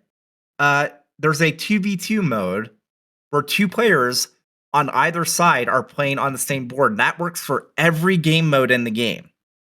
Can you do this? Is it only local or online also? I believe they said it will eventually support online. It might not support it at launch. Okay. Damn, that sounds fun. That sounds really fun. And it has friendly fire because especially in Oh my Tetris, if somebody is like holding their like piece, you can't go past them. You have to wait for them to drop it.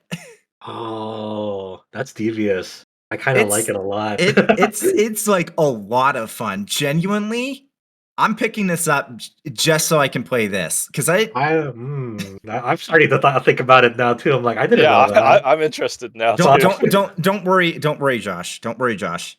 I'll pick it up. That way we can do it when we're at SGF. SGF. Oh yeah. But yeah, so Puyo Puyo Tetris 2S. It's I mean, what can you say about Puyo Puyo Tetris and its sequel other Fucking than awesome. it's like one of the best like puzzle games of all time. It's like singular and like you like Tetris, you like Puyo Puyo, maybe you like both of them. Here you go.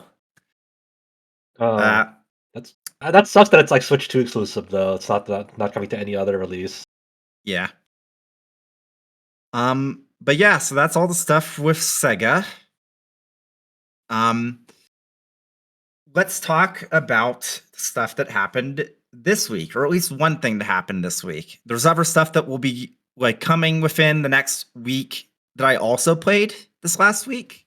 But for now, so I was at Square Enix on Wednesday, and I got to play a couple of games, but the only one I can talk about right now is Bravely Default Flying Fairy HD Remaster.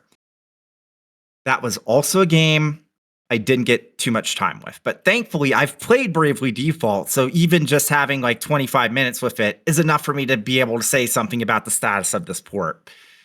First off, those mouse Joy-Con mini games are a bit more in depth than I expected. Like the rhythm game one, it seems like it. First off, whenever you unlock a job in Bravely Default, that adds a new outfit for your characters in that rhythm mini game that ties into them. Second, I don't know the exact number of songs, but it seems like a good portion of the soundtrack is available for the rhythm game mini game. That's a lot of songs. Yeah. That's a lot of songs. And each of them has like 3 separate like difficulties for the note maps. And the way it works is almost like Osu, but you have 2 mice. Oh god. My head hurts already. So the way it works is that you have the regular notes where they're just like these circles, and when they fill out, you want to have it to you. So when you have your 2 mice Joy-Con, the way it's working is it's kind of like you're cheering on the character like you're in an idol concert, and like each Joy-Con is like shown as like a light stick.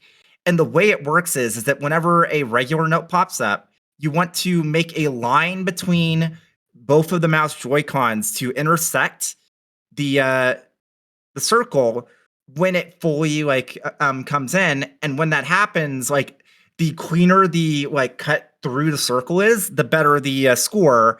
But then there's other notes where it's like, okay, this one you want to actually hold down the bumper on the right Joy-Con and time it to tap this, or if the left one to tap that. There's some lines where you have to bunch up both of the Joy-Cons and within the line, and then it's okay, this was on the easy difficulty. This might be a complete mess, but in the best sort of way on the hard note maps.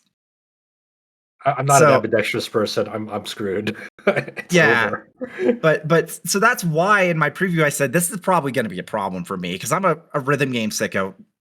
Kind of going back to Liza P for just a split second here, there was a Q&A that wasn't really recorded where I just asked, hey, so I'm a DJ Max fan. I loved how all of the records were remixes of DJ Max songs. Will there be any more of those in Overture? And they said, oh, stay tuned, which obviously means there is. They just don't want to spoil it. Well, but it was just one of those things where it's man, they laughed at it because man, how many people in the games meet are DJ Max sickos? So it's yeah. But anyways, that rhythm game's fun. As for the remaster itself, there was some contention about the backgrounds a couple of days ago. I think John Cartwright from Good Vibes Gaming posted something on Blue Sky, kind of showcasing the difference between the original assets and the new assets. I do want to make one thing clear, and I even say this in the preview. I didn't see this, so can you kind of provide a little bit more context of what's the difference? What were they trying to show between the original? Okay, upscaling. It's a Square Enix remaster with upscaling. That's all you need to know. Okay, so it's a little bit blurrier, I guess from the comparison they were showing. Yeah, let's see if I can find this. It's yeah, I didn't see this, but. You can go on with what your point there. So one thing that you don't really notice that much normally, and really the one example they showed was probably the worst of it I could find in what I played. Most of the time, especially if you're going to play it on handheld, you're not going to notice. What you will notice, and you can probably even see this in the comparison screenshots they've given, the game's contrast is a little bit less than the 3DS game. If you look at the original screenshots, you might be able to see what I mean by that. But it's even the character's hair, it's it seems a bit more washed out. If you look at the original, if you even look at the Japanese website and see some of the comparisons there, the backgrounds, there's less contrast. The characters themselves have less contrast. I wonder if you can tweak that in the option settings at all. If there's any gonna be any sort of things in the settings that can at least mess with that. And it could be maybe they're also adding on some extra lighting changes on top of it, which are causing it, and it'll look different in different regions. That might be it. I don't know. But it's one of those things where it's not that it still looks great, and if you're not looking side by side, you're probably not going to notice it. And I did get a chance to talk with Square Enix North America about the state of the game. And their answer, Square Enix North America, was this is based off the Western version of the game. But when I did mention that the Japanese website mentioned that there was some content that was connected to Bravely Second that's not in the game, they said that they weren't 100% sure on what that is. But reading between the lines of what the North American side says, what the website says, where the game balance is based off for the sequel, and what they're saying about Bravely Second, it seems like the only things we have to worry about is the Bravely Second feature might be gone. We don't know for sure, but it might be gone. And the movie at the very end, that's probably gone. That is almost certainly gone.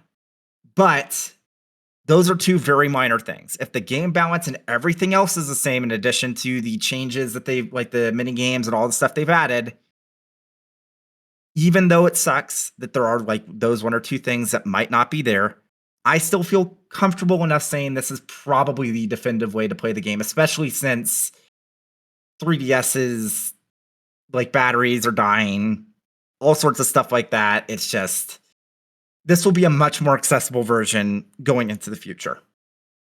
James, I know a lot of our audience are Square Enix fans, and they're probably wondering: did you ask Square Enix North America face to face the most important question pressing Square Enix? They did not have an answer about whether or not the camera is supported. It wasn't that, but that's funny. I'm sure much of our audience wants to ask: look? You were there. Did you ask them about Kingdom Hearts 4? What's going on with Kingdom Hearts 4? I did not want to. Well, first off, not my place at the moment. I was too busy. But also, it's like, let me kind of sidetrack here. It was very funny how when I did the Switch 2 thing at Sega, they literally had multiple Nintendo employees like overseeing the entire thing. They didn't care with Square Enix. I joked with Chad, who's over at Square Enix. It's like, haha, maybe the reason they let you guys do it unsupervised is because you used to work for Golan, who's the PR company that does Nintendo stuff. And he was like, you might actually be right. Oh, that's funny. But yeah, people also want the hot leaks. They want the insider screenshots of a little blurry image of Sora. They did say for the other stuff I was there for, which I can't talk about yet. You'll have to wait until next week. They said you can take pictures of some stuff here, but if there's that Switch 2 in that picture, for the love of God, don't post it anywhere. They were very, very clear. If there's anything, whether it's a game, a controller, or the system itself of a Switch 2 in that picture and you post it, everyone in this room is fucked. Yeah, they're going to go knock on your door. Like, excuse me, sir. But yeah, Nintendo is very serious about this stuff. So trade secrets, bro. Can't give them away. Yeah. You don't want to be the next Genki. But yeah, Bravely Default, Flying Fairy HD Remaster. It sucks that it's a game key card, but if you're fine with that or getting it digitally, this seems like it'll be a very, very good way to revisit the game, which and I'm interested in doing it. Did you ask how the enemy encounter thing worked? Well, we already got a confirmation where it's like one of the things you can unlock from doing both the rhythm minigame, the Simon Says, like sort of airship minigame, is that you unlock stuff through it. Like that's like quality of life features and other stuff. One of the things you unlock is the ability to turn off the enemy encounters entirely. I don't know what else you unlock, but that's one thing that you unlock. That's kind of the period statement on the is there, isn't there, the enemy encounter toggle. It's like, it is there. No, it isn't there. Well, it is there. It's probably stuck behind one of the new minigames. Yep, it's stuck behind one of the new minigames. Like, oh, okay, that's... I know it's going to talk about the Norante reconstruction with all the street pass things, right? It's like, I think it's probably gone, right? You never know. Secret Switch 2 feature exclusive. Yeah. Dude, that'd be awesome to do that street pass. Just secretly. It is really funny, though, that when I asked about the camera, they were like, we don't know. And if we ask, they might not want to tell us for spoiler reasons. If you've played Bravely Default, you know why I would ask about the camera. But if you haven't played Bravely Default, you're probably thinking, what the fuck would the Nintendo Switch 2 camera have to do with this RPG? Can't wait for them to invade our world. Can you imagine? Yeah. But anyways, so that is, I think, everything for now. Stay tuned for next week, where I have at least one more review going up and more previews. I am very tired. And then things slow down in June. Yeah, like things just, nothing happens in June. Yep, it's true. But yeah, so the features that are up on the site is the Blades of Fire review that James wrote, of course, the first thing he talked about. He's got a preview for Bravely Default, Flying Fairy HD Remastered. Then one that is your combo preview for Sega Atlus. And then Lies of P Overture. So those are the three preview features that James has up on the site. And I also put up a news piece about the update adding difficulty modes, because I was like, that makes sense. Yeah. So. So the preview for the opinions, and then the news for the new difficulty modes. Yep. Not called easy and very easy. And then the other features we have up on the site, we do have Raidou Remastered PC port preview for like Steam Deck impressions. That's from Mikhail. I guess should have spoke to that before he went to bed, but he's got that up on the site. And again, as if you've read any of Mikhail's previews for Steam Deck performance, it's in the same vein as those, specifically for Raidou. As well as we have Cullen with a preview, hands-on for Raidou Remastered. So, did he get like a preview demo code? Yeah, And he did got to play the it first two locally? chapters. It was 8 hours long, so pretty in Oh, depth. that's pretty neat. So he was able to kind of take the ball on that one. Yeah, so basically, he really likes the. He basically says what we've said, and what anyone who's played the game can just see with their eyes is that it's called literally a remaster in its title, but it is a remake, at least in some aspects, in terms of like the city itself is now like fully explorable rather than, these like pre-rendered backdrops. And Cullen was saying that like the color palette changed a little bit, but he actually thinks that it's actually a pretty faithful recreation, even though it's remade. Plus, of course, tweaks to the battle system, and a lot of those are being backported from the second Raidou game. So he's overall pretty happy with like those remade elements of it. There was one thing that he had issues with was so Raidou, he's a detective, or he works for a detective agency, and part of the game is just kind of like solving cases, right? That's actually how the game is kind of structured, and some of that is like this really relatively basic, but this sort of like VN adventure type gameplay where you're having to like figure out where to go and who to talk to. And it's in the original version that wasn't always so obvious. Like you just need to kind of figure out the mystery. In the remaster, there's objective markers above every critical person you need to speak to. So it kind of, Cullen's criticism was it's kind of giving the answer away. Like, oh, if you want to progress the story, talk to this guy over here, this girl over here, this guy over here, and then you can move on. And it's just kind of like, you're not even paying attention to the mystery necessarily. It's almost, the way he described it to me is almost like knocking notifications off your phone. Like, oh, got to clear the icon off of that person, got to clear the icon off of that person, clear the icon off of that person, and then I can continue on. And he was basically saying, I don't mind that these are there, but I wish it was an option to turn them off. That was his main criticism, was that if you're going to be a detective, don't give me the answers. That's kind of a good point. And I'll pull in a weird tangent here. I'd recently finished the Lunar remaster games, and it actually has a fair bit of that. It's like, you don't know where you have to do. Try talking to people in town. Like they might tell you where to go. And it's like, yes, when games allowed you to have this sort of friction, and I know modern games still do. I'm on a soapbox here. So I can see that why that would be frustrating if it's just like you're reading the UI more than you're reading paying attention to what's being told to you and what information you have. No, Adam, thanks for kind of lining out Cullen's preview, which of course is on the site. He calls it a cold case reopened, hands-on with Raidou Remastered, up on rpgsite.net. And the last bit we have here, we were actually able to grab a new freelancer. Kennedy was able to pitch a few articles to us, who had attended PAX East, which happened in the last couple of weeks. Not a whole lot there for our coverage, but Kennedy was able to touch on 2 indie games for us and just kind of give them impressions on the site, games that we haven't had a chance to cover on the site. One of them is Beloved Rapture. This is a game that released on Steam last October.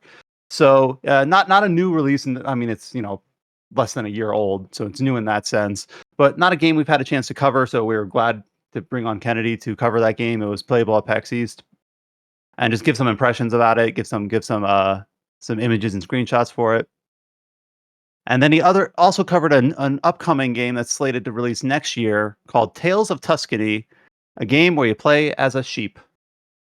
No, it's a lamb. Oh, it's a lamb? Damn it. It's a lamb named Lamby Poo. Handy. That's the lamb's name, Lamby Poo. Kennedy is actually not a new freelancer. They freelanced for us 3 years ago, I think. Oh, they have? Yeah. Oh, I forgot. I apologize. They're talking about the Hack series. .hack. Oh, right. That does ring a bell. But yeah, we were able to get 2 PAX East previews for Tales of Tuscany and Beloved Rapture. up on the site from Kennedy. So happy to bring him back for that. And with all those previews, all those PAX East, and publisher visits out of the way, and all the reviews and all the games talk, we have a news section. Not as heavy this week as it was in the last couple of weeks, but we anticipate that to change, within a month or so. So we'll just kick it off here. Let's see. Here's one that we kind of teed up last week, and we actually have full details this week. So last week we had a very brief, very late addition to the podcast for news. For the announcement of the game, I hope I pronounced this right, Shuten Order. This was the game from Kodaka. So from 2Q Games, and we didn't have much information about it. So over the last week, the information has kind of come out for what Shuten Order is. We've got an announcement trailer. We've got some initial assets. And to nail this out, it does have some planning from 2Q Games, but the developer is actually Nalo. But Kodaka is still kind of creative director on it. I don't know if that's his exact title there, but he is involved with Shuten Order, even though 2Q Games is only listed as a planner. The publisher is DMM Games under the title Ex Noah. So I know this is a lot of titles that I'm kind of giving out here, but I think I have that kind of all squared away. So we have that preview up on the site. It's slated to release worldwide just later this year, not too long away, September 5th. Now, I'm not the biggest Kodaka Danganronpa fan in that sense. So I don't know if anyone else who has a little bit more experience with that is latched on to anything specific to what Shuten Order is kind of presenting itself here as it was announced. So one interesting thing about Shuten Order is that the main character, Arei Shimobe, is actually a girl. Oh, I read that it was ambiguous, but maybe it is. me too. They go like. I saw I forget which translation it was, but it was literally just no, like legitimately this time we wanted to go with a female protagonist because it's not something that they've really done before. So I thought they were just left ambiguous from what I, but yeah, probably right. I mean, I don't think it's kind of a weird thing, where it's like, even though Kodaka's name is on it, I don't think it's like the game's identity should be formed if you're into Kodaka games, like maybe this will be free. It's like, oh, I just don't think a game should be defined by like what the names that are attached to it.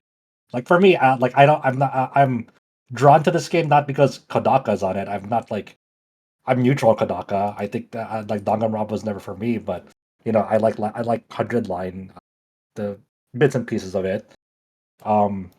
But like for this, I game, was it's like, trying to be I just, careful with it because like we had the thing with Tribe 9 versus 100 Line. Tribe 9 is Akatsuki, and 2Q is only there for like initial development. This is not 2Q; it's Nalo.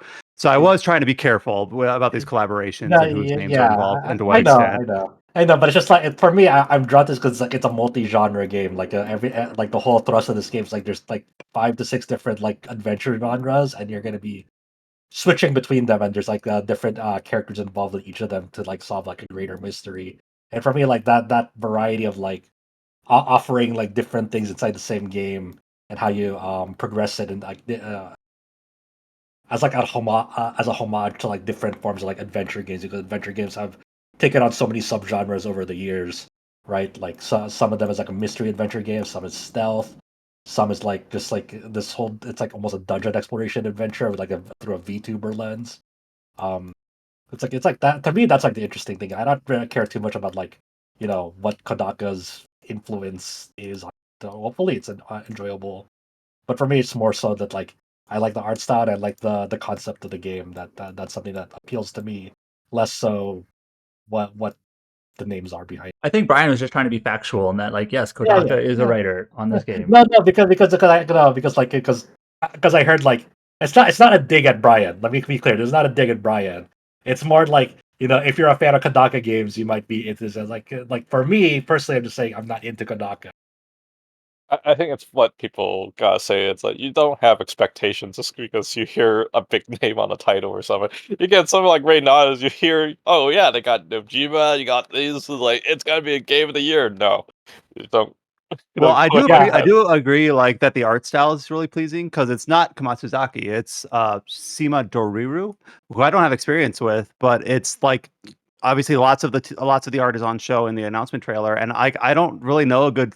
It's I don't know, like I can't describe it obviously on an audio podcast. Go watch the trailer because it's like it's very unique and different, and not like very different from Danganronpa, very different from a lot of the other art styles. So I'm going to try to kind of commit this one to memory because I don't know what else Sima Doruru has worked on, but it's a very unique and kind of artistically pleasing, very bold colors style of art there. And along with the announcement trailer, we have like kind of bios and profile pics for all the main players of the game throughout the press release, all attached to that news post.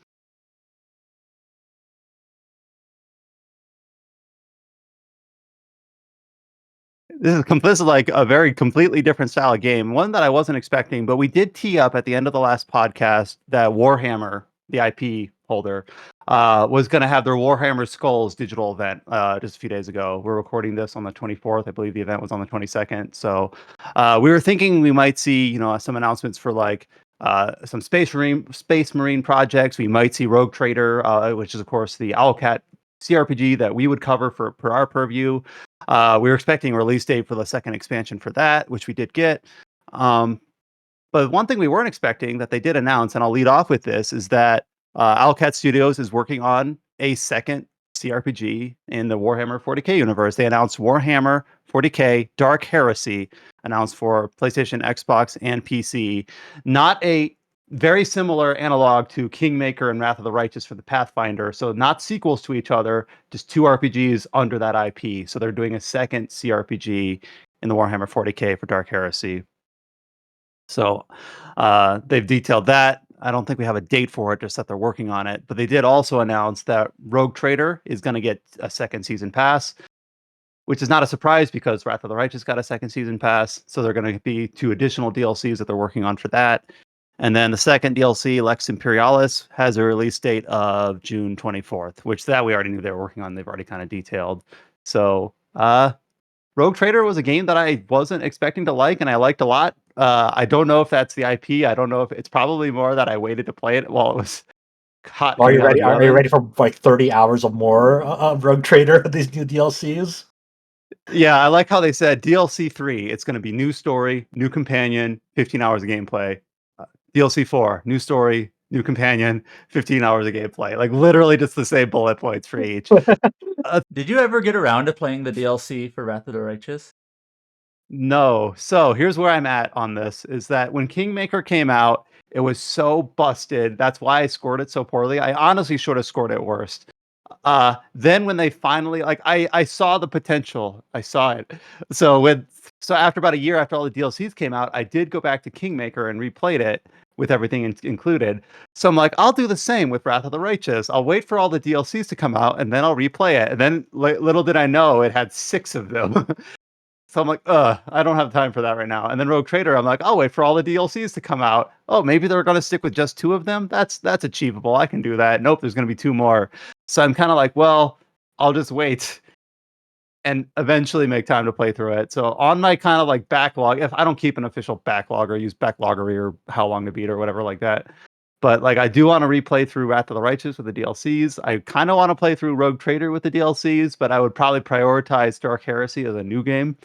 But at the same time, I'm like, I tend to have a better experience if I don't play those at launch. I let them kind of come out of the oven and cool for a little bit, get fixed up and polished up. So I'm not exactly sure what I'll do first. But they're very ambitious games. I know a lot of people thought that Wrath of the Righteous, especially with all the DLCs and fixes, I've heard, best CRPG since Baldur's Gate 2. You might say, well, what about Baldur's Gate 3? Obviously, it kind of preceded that by a few years, or at least coincided with the early access period. Part of me kind of wishes that they would returned to Pathfinder or did an original IP, because I think I just like the fantasy aesthetic more than the like the 40k aesthetic. But I like Rogue Trader a lot, so I'm not. Dark Heresy is still a fun surprise, and I probably I would like to cover it for the site, but I don't know if I want to play it at launch. That's where I'm at. Yeah, it's another one of those. Yeah, Dark Heresy looks pretty cool. I'll play it within a year after it comes out. Yeah, I love It's too Owlcat, but consistent. they have not gotten better at that. Yeah, it's too Yeah. consistent. It's one of those it's rough. But I'm interested to see like how it's I guess laid out because they say in the press release like the game greatly expands on the ideas introduced in Rogue Trader and features fully voiced dialogues. So like I'm hoping. I mean, I imagine this won't be the case, but I'm hoping it's not too similar to Rogue Trader because they just did Rogue Trader. I don't want it to feel like an expansion to Rogue Trader, if you know what I mean. Like I would And the like it thing to is, have its own I don't systems, really its own have system. I don't really have the Warhammer like history because Rogue Trader is my only experience with it. So Yeah, when I read like these press releases, I can't quite parse it. They're just yeah, like set against the backdrop of the Noctis Aeterna and the mystery yeah. of the This Tyrant means nothing Star. to me And either. I'm like, that sounds neat. I don't know what it is. All the Warhammer fans are so pissed at us right now.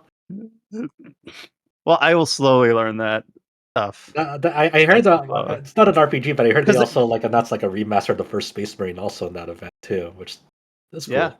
That was a fun that's game. kind of fun. Because in Rogue Trader, it was kind of like it was set in like a wild space called the Corona Expanse. Let me Google this. Also, didn't they Coronis Expanse. yeah.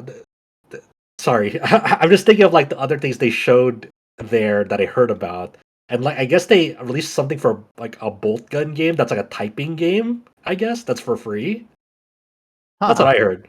So I need I'll to be go look honest. at it. I only read the Owlcat stuff, and I did see the Space Marine remaster stuff too. But obviously, for our purview was the Owlcat stuff. But yeah, it's interesting because it feels like we're giving like Warhammer for the longest time, at least in my experience, was like they would release like a B tier game every year, and then like uh Vermintide or Vermintide 2 was like the first one that really felt like to me it broke out of that mold that a lot of people were like, damn, this is a really quality game.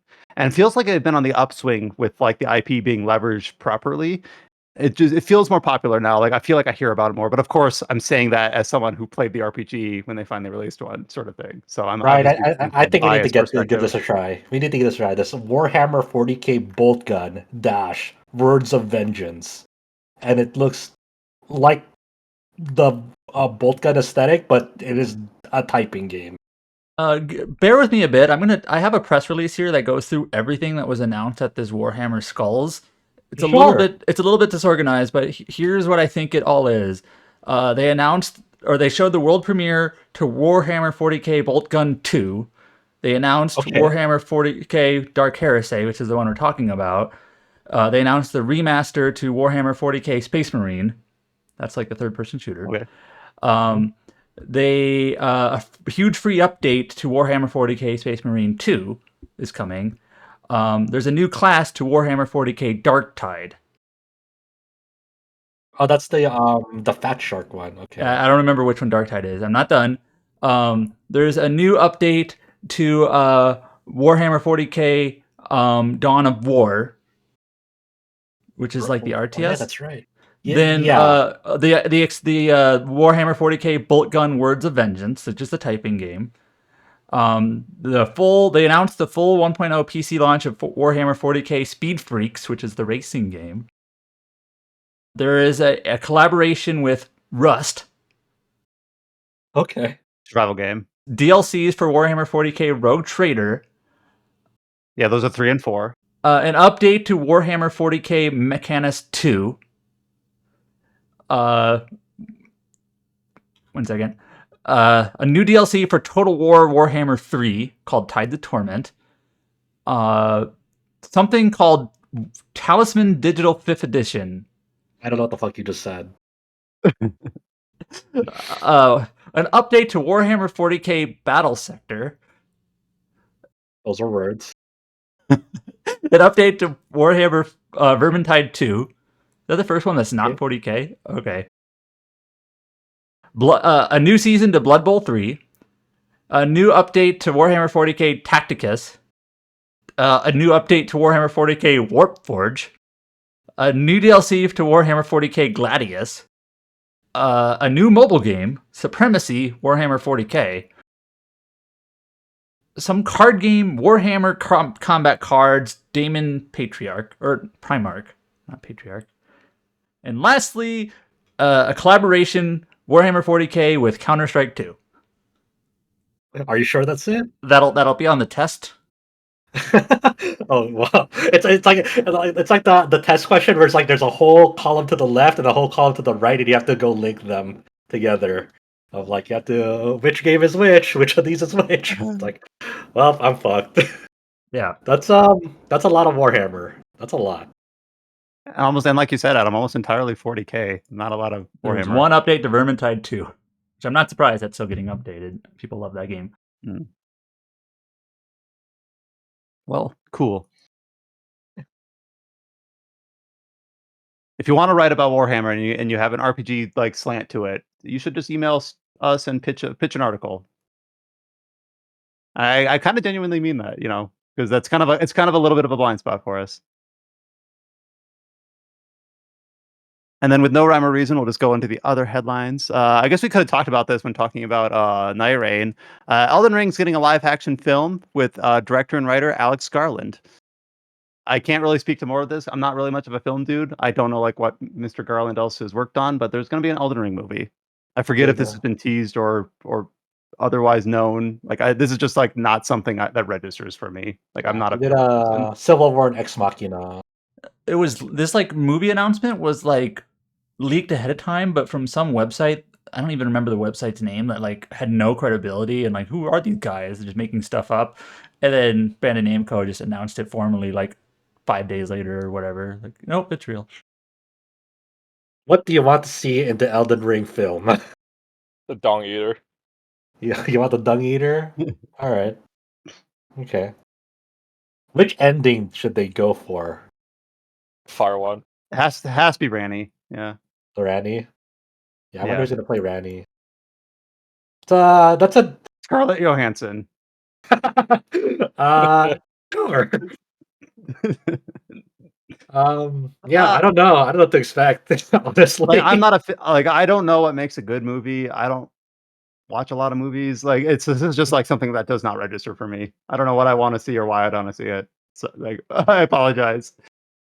Yeah, I want to do movie maybe reviews on not. RPG site. I don't know if we're going to be diving into that, but check with our boss.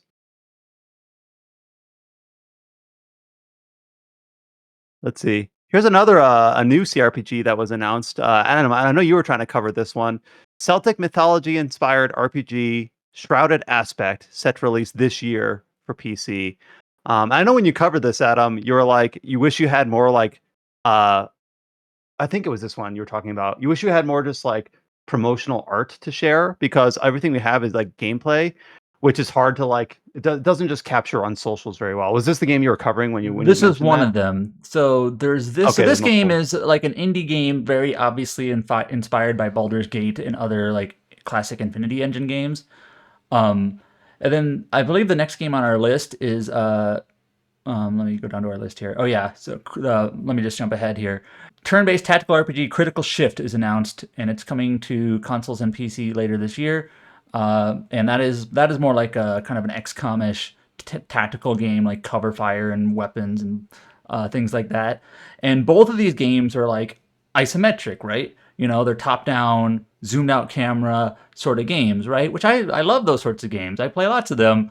But when it comes to like presenting them and showing them and sharing them, when you post a screenshot of like an isometric game, it's especially if it's turned into like a small thumbnail, you can't really see anything on your social feed. It just becomes kind of a blur, and it's just like these don't work well for like sharing purposes. So I was working on these two news posts, kind of just commented like, hey, if you're working on a game like this, have some like key art or character art or like zoomed in character models or something that I can like share.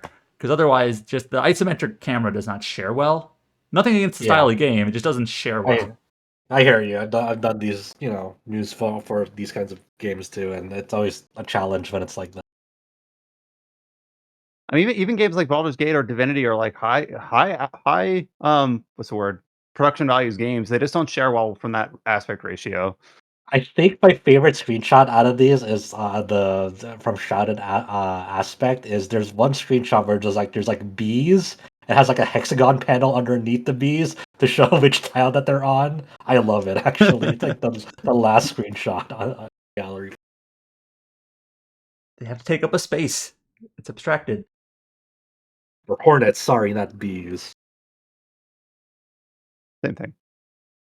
So yeah, that's anyways like one. The Shrouded Aspect game looks more pure indie, Celtic RPG, CRPG based off or inspired by Baldur's Gate, and then the other one, Critical. What was it? Shift. Yeah, so that one is also indie-ish, but more like a XCOM-ish game. I guess these are both indie. Like they're both from. This one is from Rhino Tales. The other one is from Gilly Games, Shrouded Aspect. So we cover indie RPGs. We try to. There's a lot of them. Yeah. We talked a little bit about Dragon Quest III last week. I think it was a sales update. Like they said that the sales were strong. Is that Dragon's Quest? We talked, yeah, because when Square Enix released their fiscal year results, this is like the one game that they said, "Hey, that did pretty well." Yeah. But there is a new Dragon Quest III HD 2D update that the main not a lot of things. They just like shortcuts and a little quality of life, but they did also increase the speed of the Phoenix bird Ramia. And I did remember thinking that thing like flew pretty slowly. I think everyone You're thought so that. late. Yeah. They like. I can't believe they were like. I thought they did it already. I'm like, oh, I guess they never did. I'm like, oh my god, it took them so long to finally rectify this. I'm reading some of the things like there's a lot of kind of buffs. They say the critical hit for the hero and the martial artist has been increased. The warrior's cutting edge has been made more powerful. They nerfed monster They- regular. It's fucked Oh, up. I see. How dare they? It's That was that was the cornerstone of my team. You and everyone else. everyone's yeah. So they nerfed Pylon.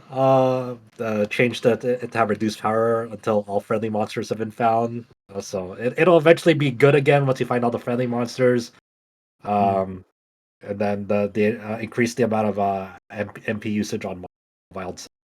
So both of those are very good skills, and they're still okay. Some of these but are very specific. Like a treasure chest has been added to the Temple of Trials, allowing people to acquire one more Gringham whip.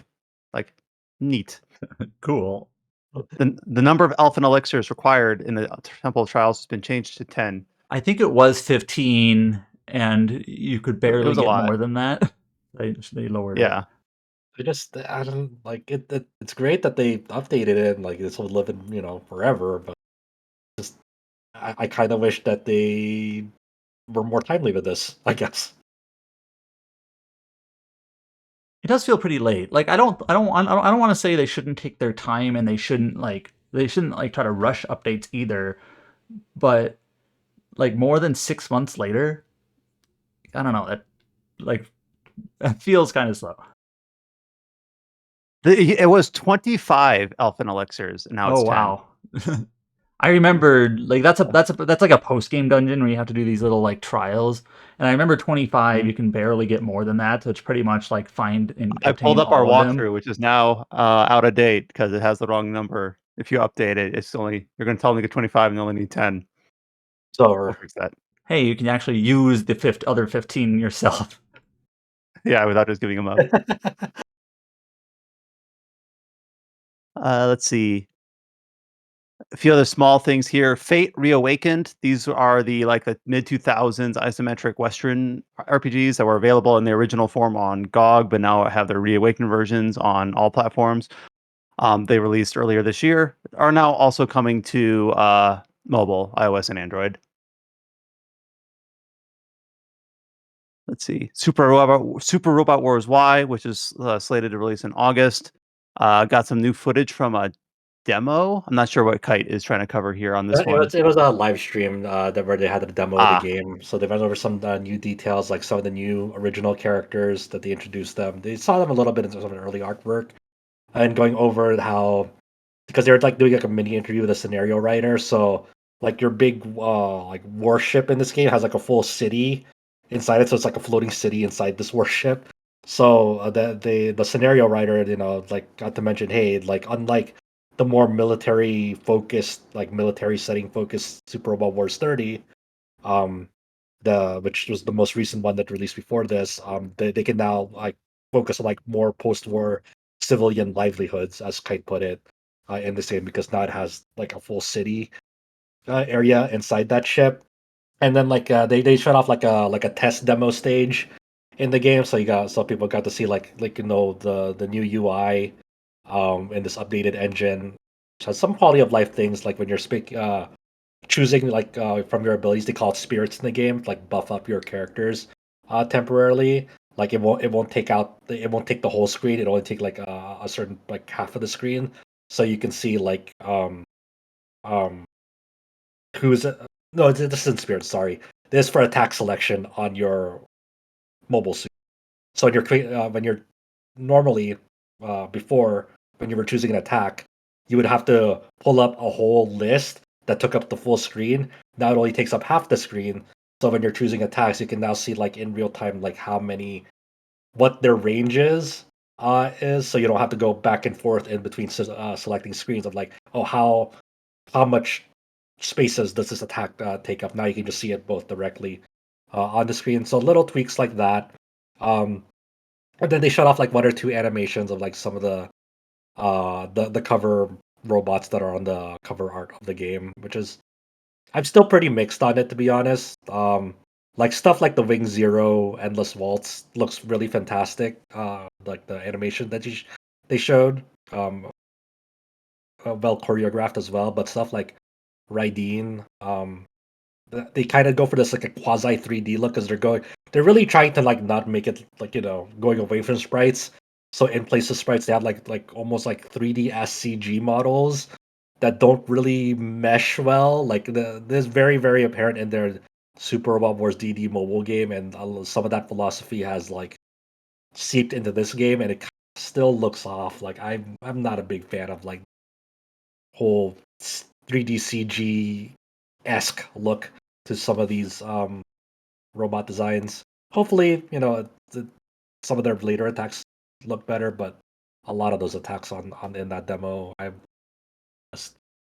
So we'll see how it goes for the full release.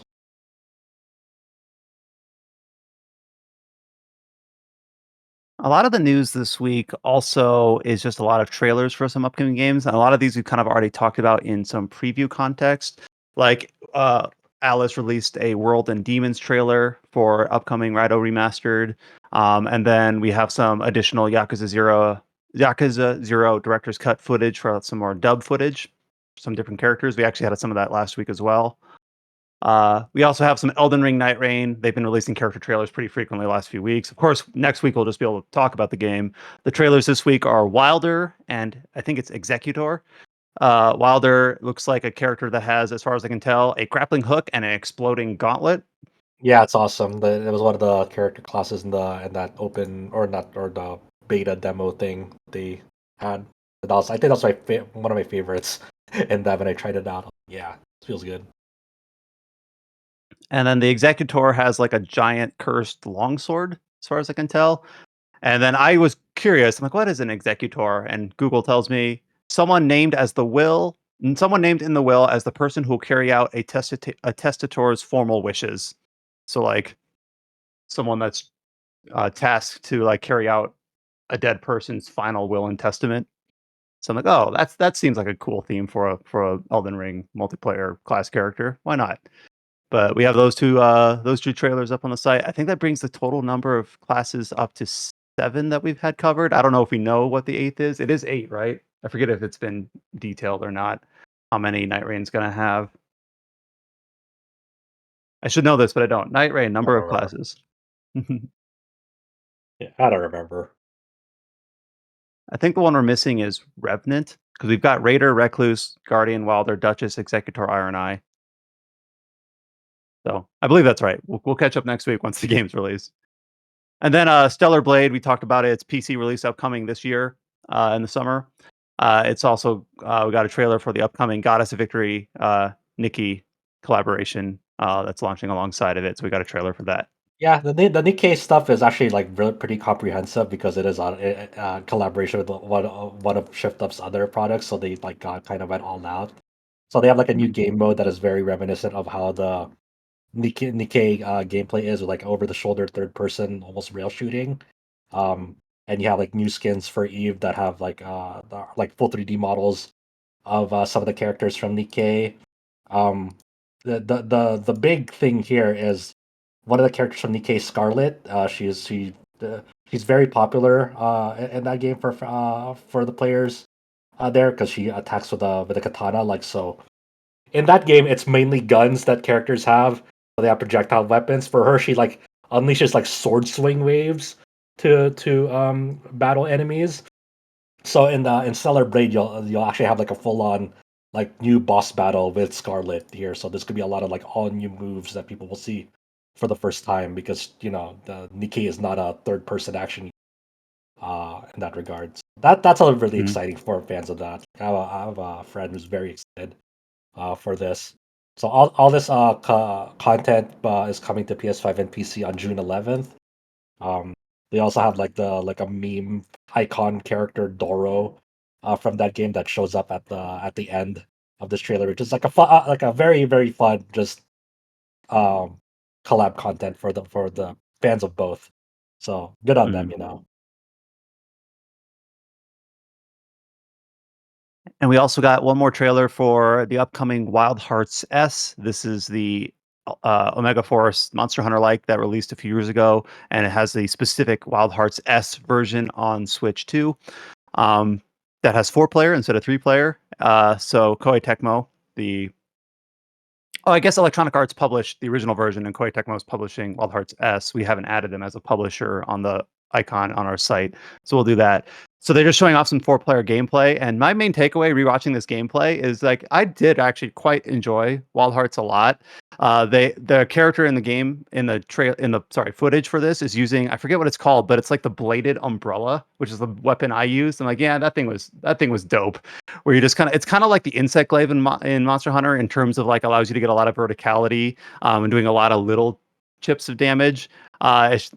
There's the whole building aspect with the katakuri or whatever they're called, in terms of like building ballista. Remember in Star Wars Episode 3 where Obi-Wan gets into like that motorcycle that's like a giant wheel that he rides in the center of, like they Yeah. ride those sorts of things.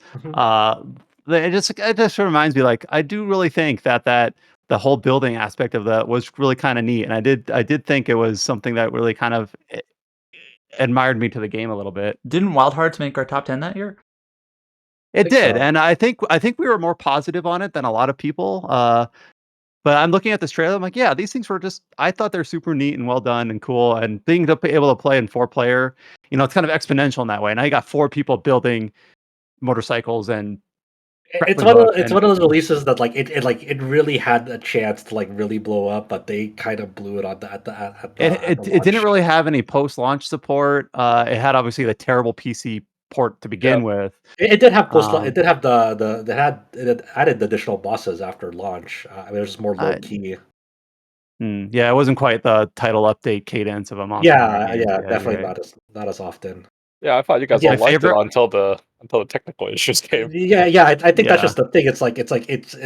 Uh, it definitely would have been way more successful and popular and fantastic if like not only just like the technical issues at launch, but like the word of mouth on those technical issues, like just like even just barred people from even trying it whatsoever, Mhm. and it just you could never get enough people in the door for it, because because now the enduring talk even to this day is like, did they fix up the PC port of Wild Heart? Did they fix up Yeah, the performance? Not even just the PC port, but on other consoles. Did they fix up yeah. the release? And the answer to that is it still ranges. It's still not a universal yes. It's like, it's okay, you know. Yeah. So that sucks. Apropos of nothing, my favorite was the giant like Looney Tunes hammer that you could build. It's like a flexible like mallet that just Mhm. collapses forward. It's like a thing you can build pretty early, and I'm like, hell yeah! Whenever an enemy got staggered, I'd love smacking them with that Wile E. Coyote style. But yeah, we got that footage up on the site, and it's releasing for the Nintendo Switch 2 on July 25th. So not quite at launch, but later in the summer. We have a couple games that we kind of put here as available now. We don't usually put in news posts for games that are available now unless we just don't have the chance to otherwise cover them. So one of these is a game I'm pretty interested in. Tainted Grail: The Fall of Avalon. This is a first-person RPG that's been in early access for a couple years from Awakened Realms, and it's got decent reviews. Though I've heard the last couple acts are a little bit less polished than the initial acts that were in early access, which is pretty typical. That just released a few days ago on the 23rd. Actually, we're recording this on the 24th and released on the 23rd. So, Tainted Grail: The Fall of Avalon is now available for PC, PS5, and Xbox. And then Sea of Stars, a game that we covered back in 2023, did get its first major piece of DLC. The Throes of the Watchmaker is also available now. It's a free DLC too, so the game is discounted. And if you own Sea of Stars, you now have access to its DLC if you're interested. Why get this free Sea of Stars DLC that's promises 8 hours of content when you could spend $24 and buy the Aiden Chronicle 100 Heroes DLCs, which take about 2 hours? That's what I did. Bad life decisions. I wanted to just like I went to go check the Tainted Grail, the Fall of Avalon Steam page, and I just want to take this moment and very briefly read a person's review on it because I think it's very, I guess, representative. I guess of what the people can expect this game. So this from Steam user Lyran on Steam. Their review was, so I did a quest, found a guy on a dungeon, a very old cook, gave me a recipe to make a cheese made out of fish. I go find the fish, make the cheese. My reward, a spell to turn people into cheese. And the spell lets me summon cheese in exchange for a little health. I'm the cheese mancer. That's pretty good. That's pretty good review. I like that a lot. It is always kind of funny to be like, people mean like that mountain you can climb it or whatever, but like, what does this game allow you to do? Sure, it allows you to do a quest for an old fisherman in a cave and turn people into cheese. Why wouldn't it let you do that? So yeah, I don't have any precedent with this game, but it's just something that I've been interested in for a while. So if you're interested in covering that for us, maybe pitch it. I don't know. If you want to become the cheese mancer for us, pitch it. There you go. Where's the milkman? That's later in the game. That's an end game quest.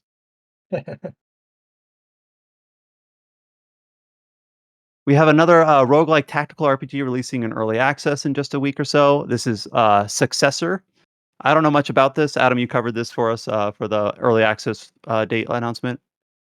From what I could tell, there's been a couple of these sorts of games now where it's sort of like a video game RPG kind of emulating a tabletop experience with this sort of has this roguelike structure to it. So it sounds similar to Wildermyth to me, which I played Wildermyth,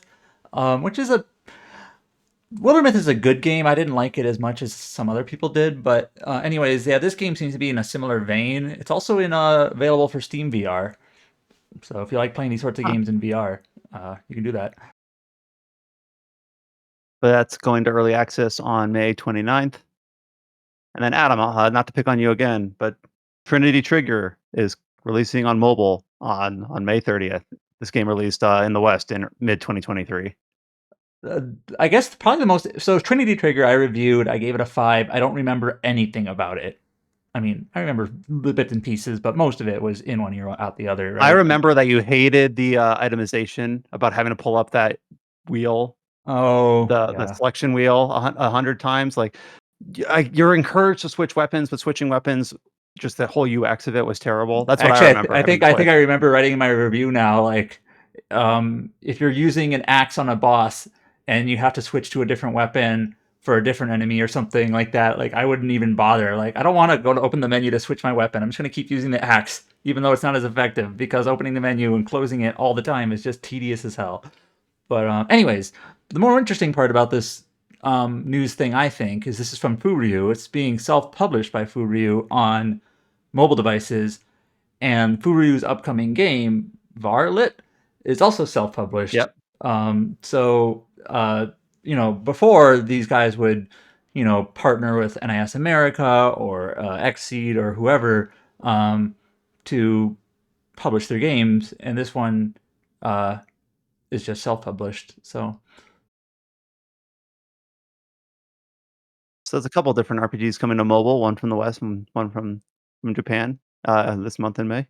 There's a premium game. It's not a free to play game. Also, Yeah, kind you of rare in that space. have to pay up front. That a shocking, a frightening thing for mobile players these days, man.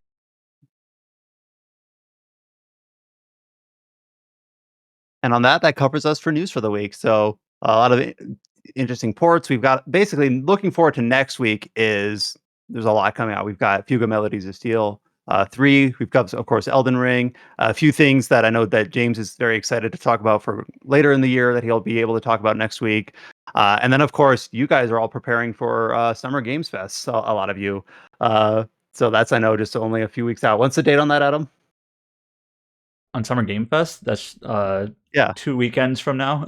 Yeah, it's like Yeah, June so- 6th, June 7th, something like that. Yeah. So- yeah. Summer Game Fest Live is on June 6th, and I think there might be some things the night of the 6th, but it doesn't properly start until the 7th.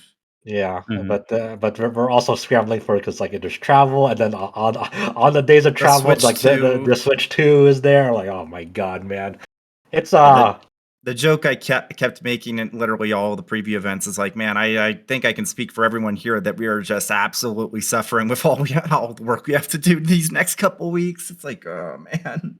yeah, so gonna be interesting. Gonna be Just interesting. kind of hold down the fort when you guys are Yeah, gone. me and Chow and Mikhail, if he's around and half asleep and not yeah. writing news, And Colin. we'll have a. Get Yeah, Cullen. oh yeah, that's right. We'll pull him in here. Drag Cullen in here.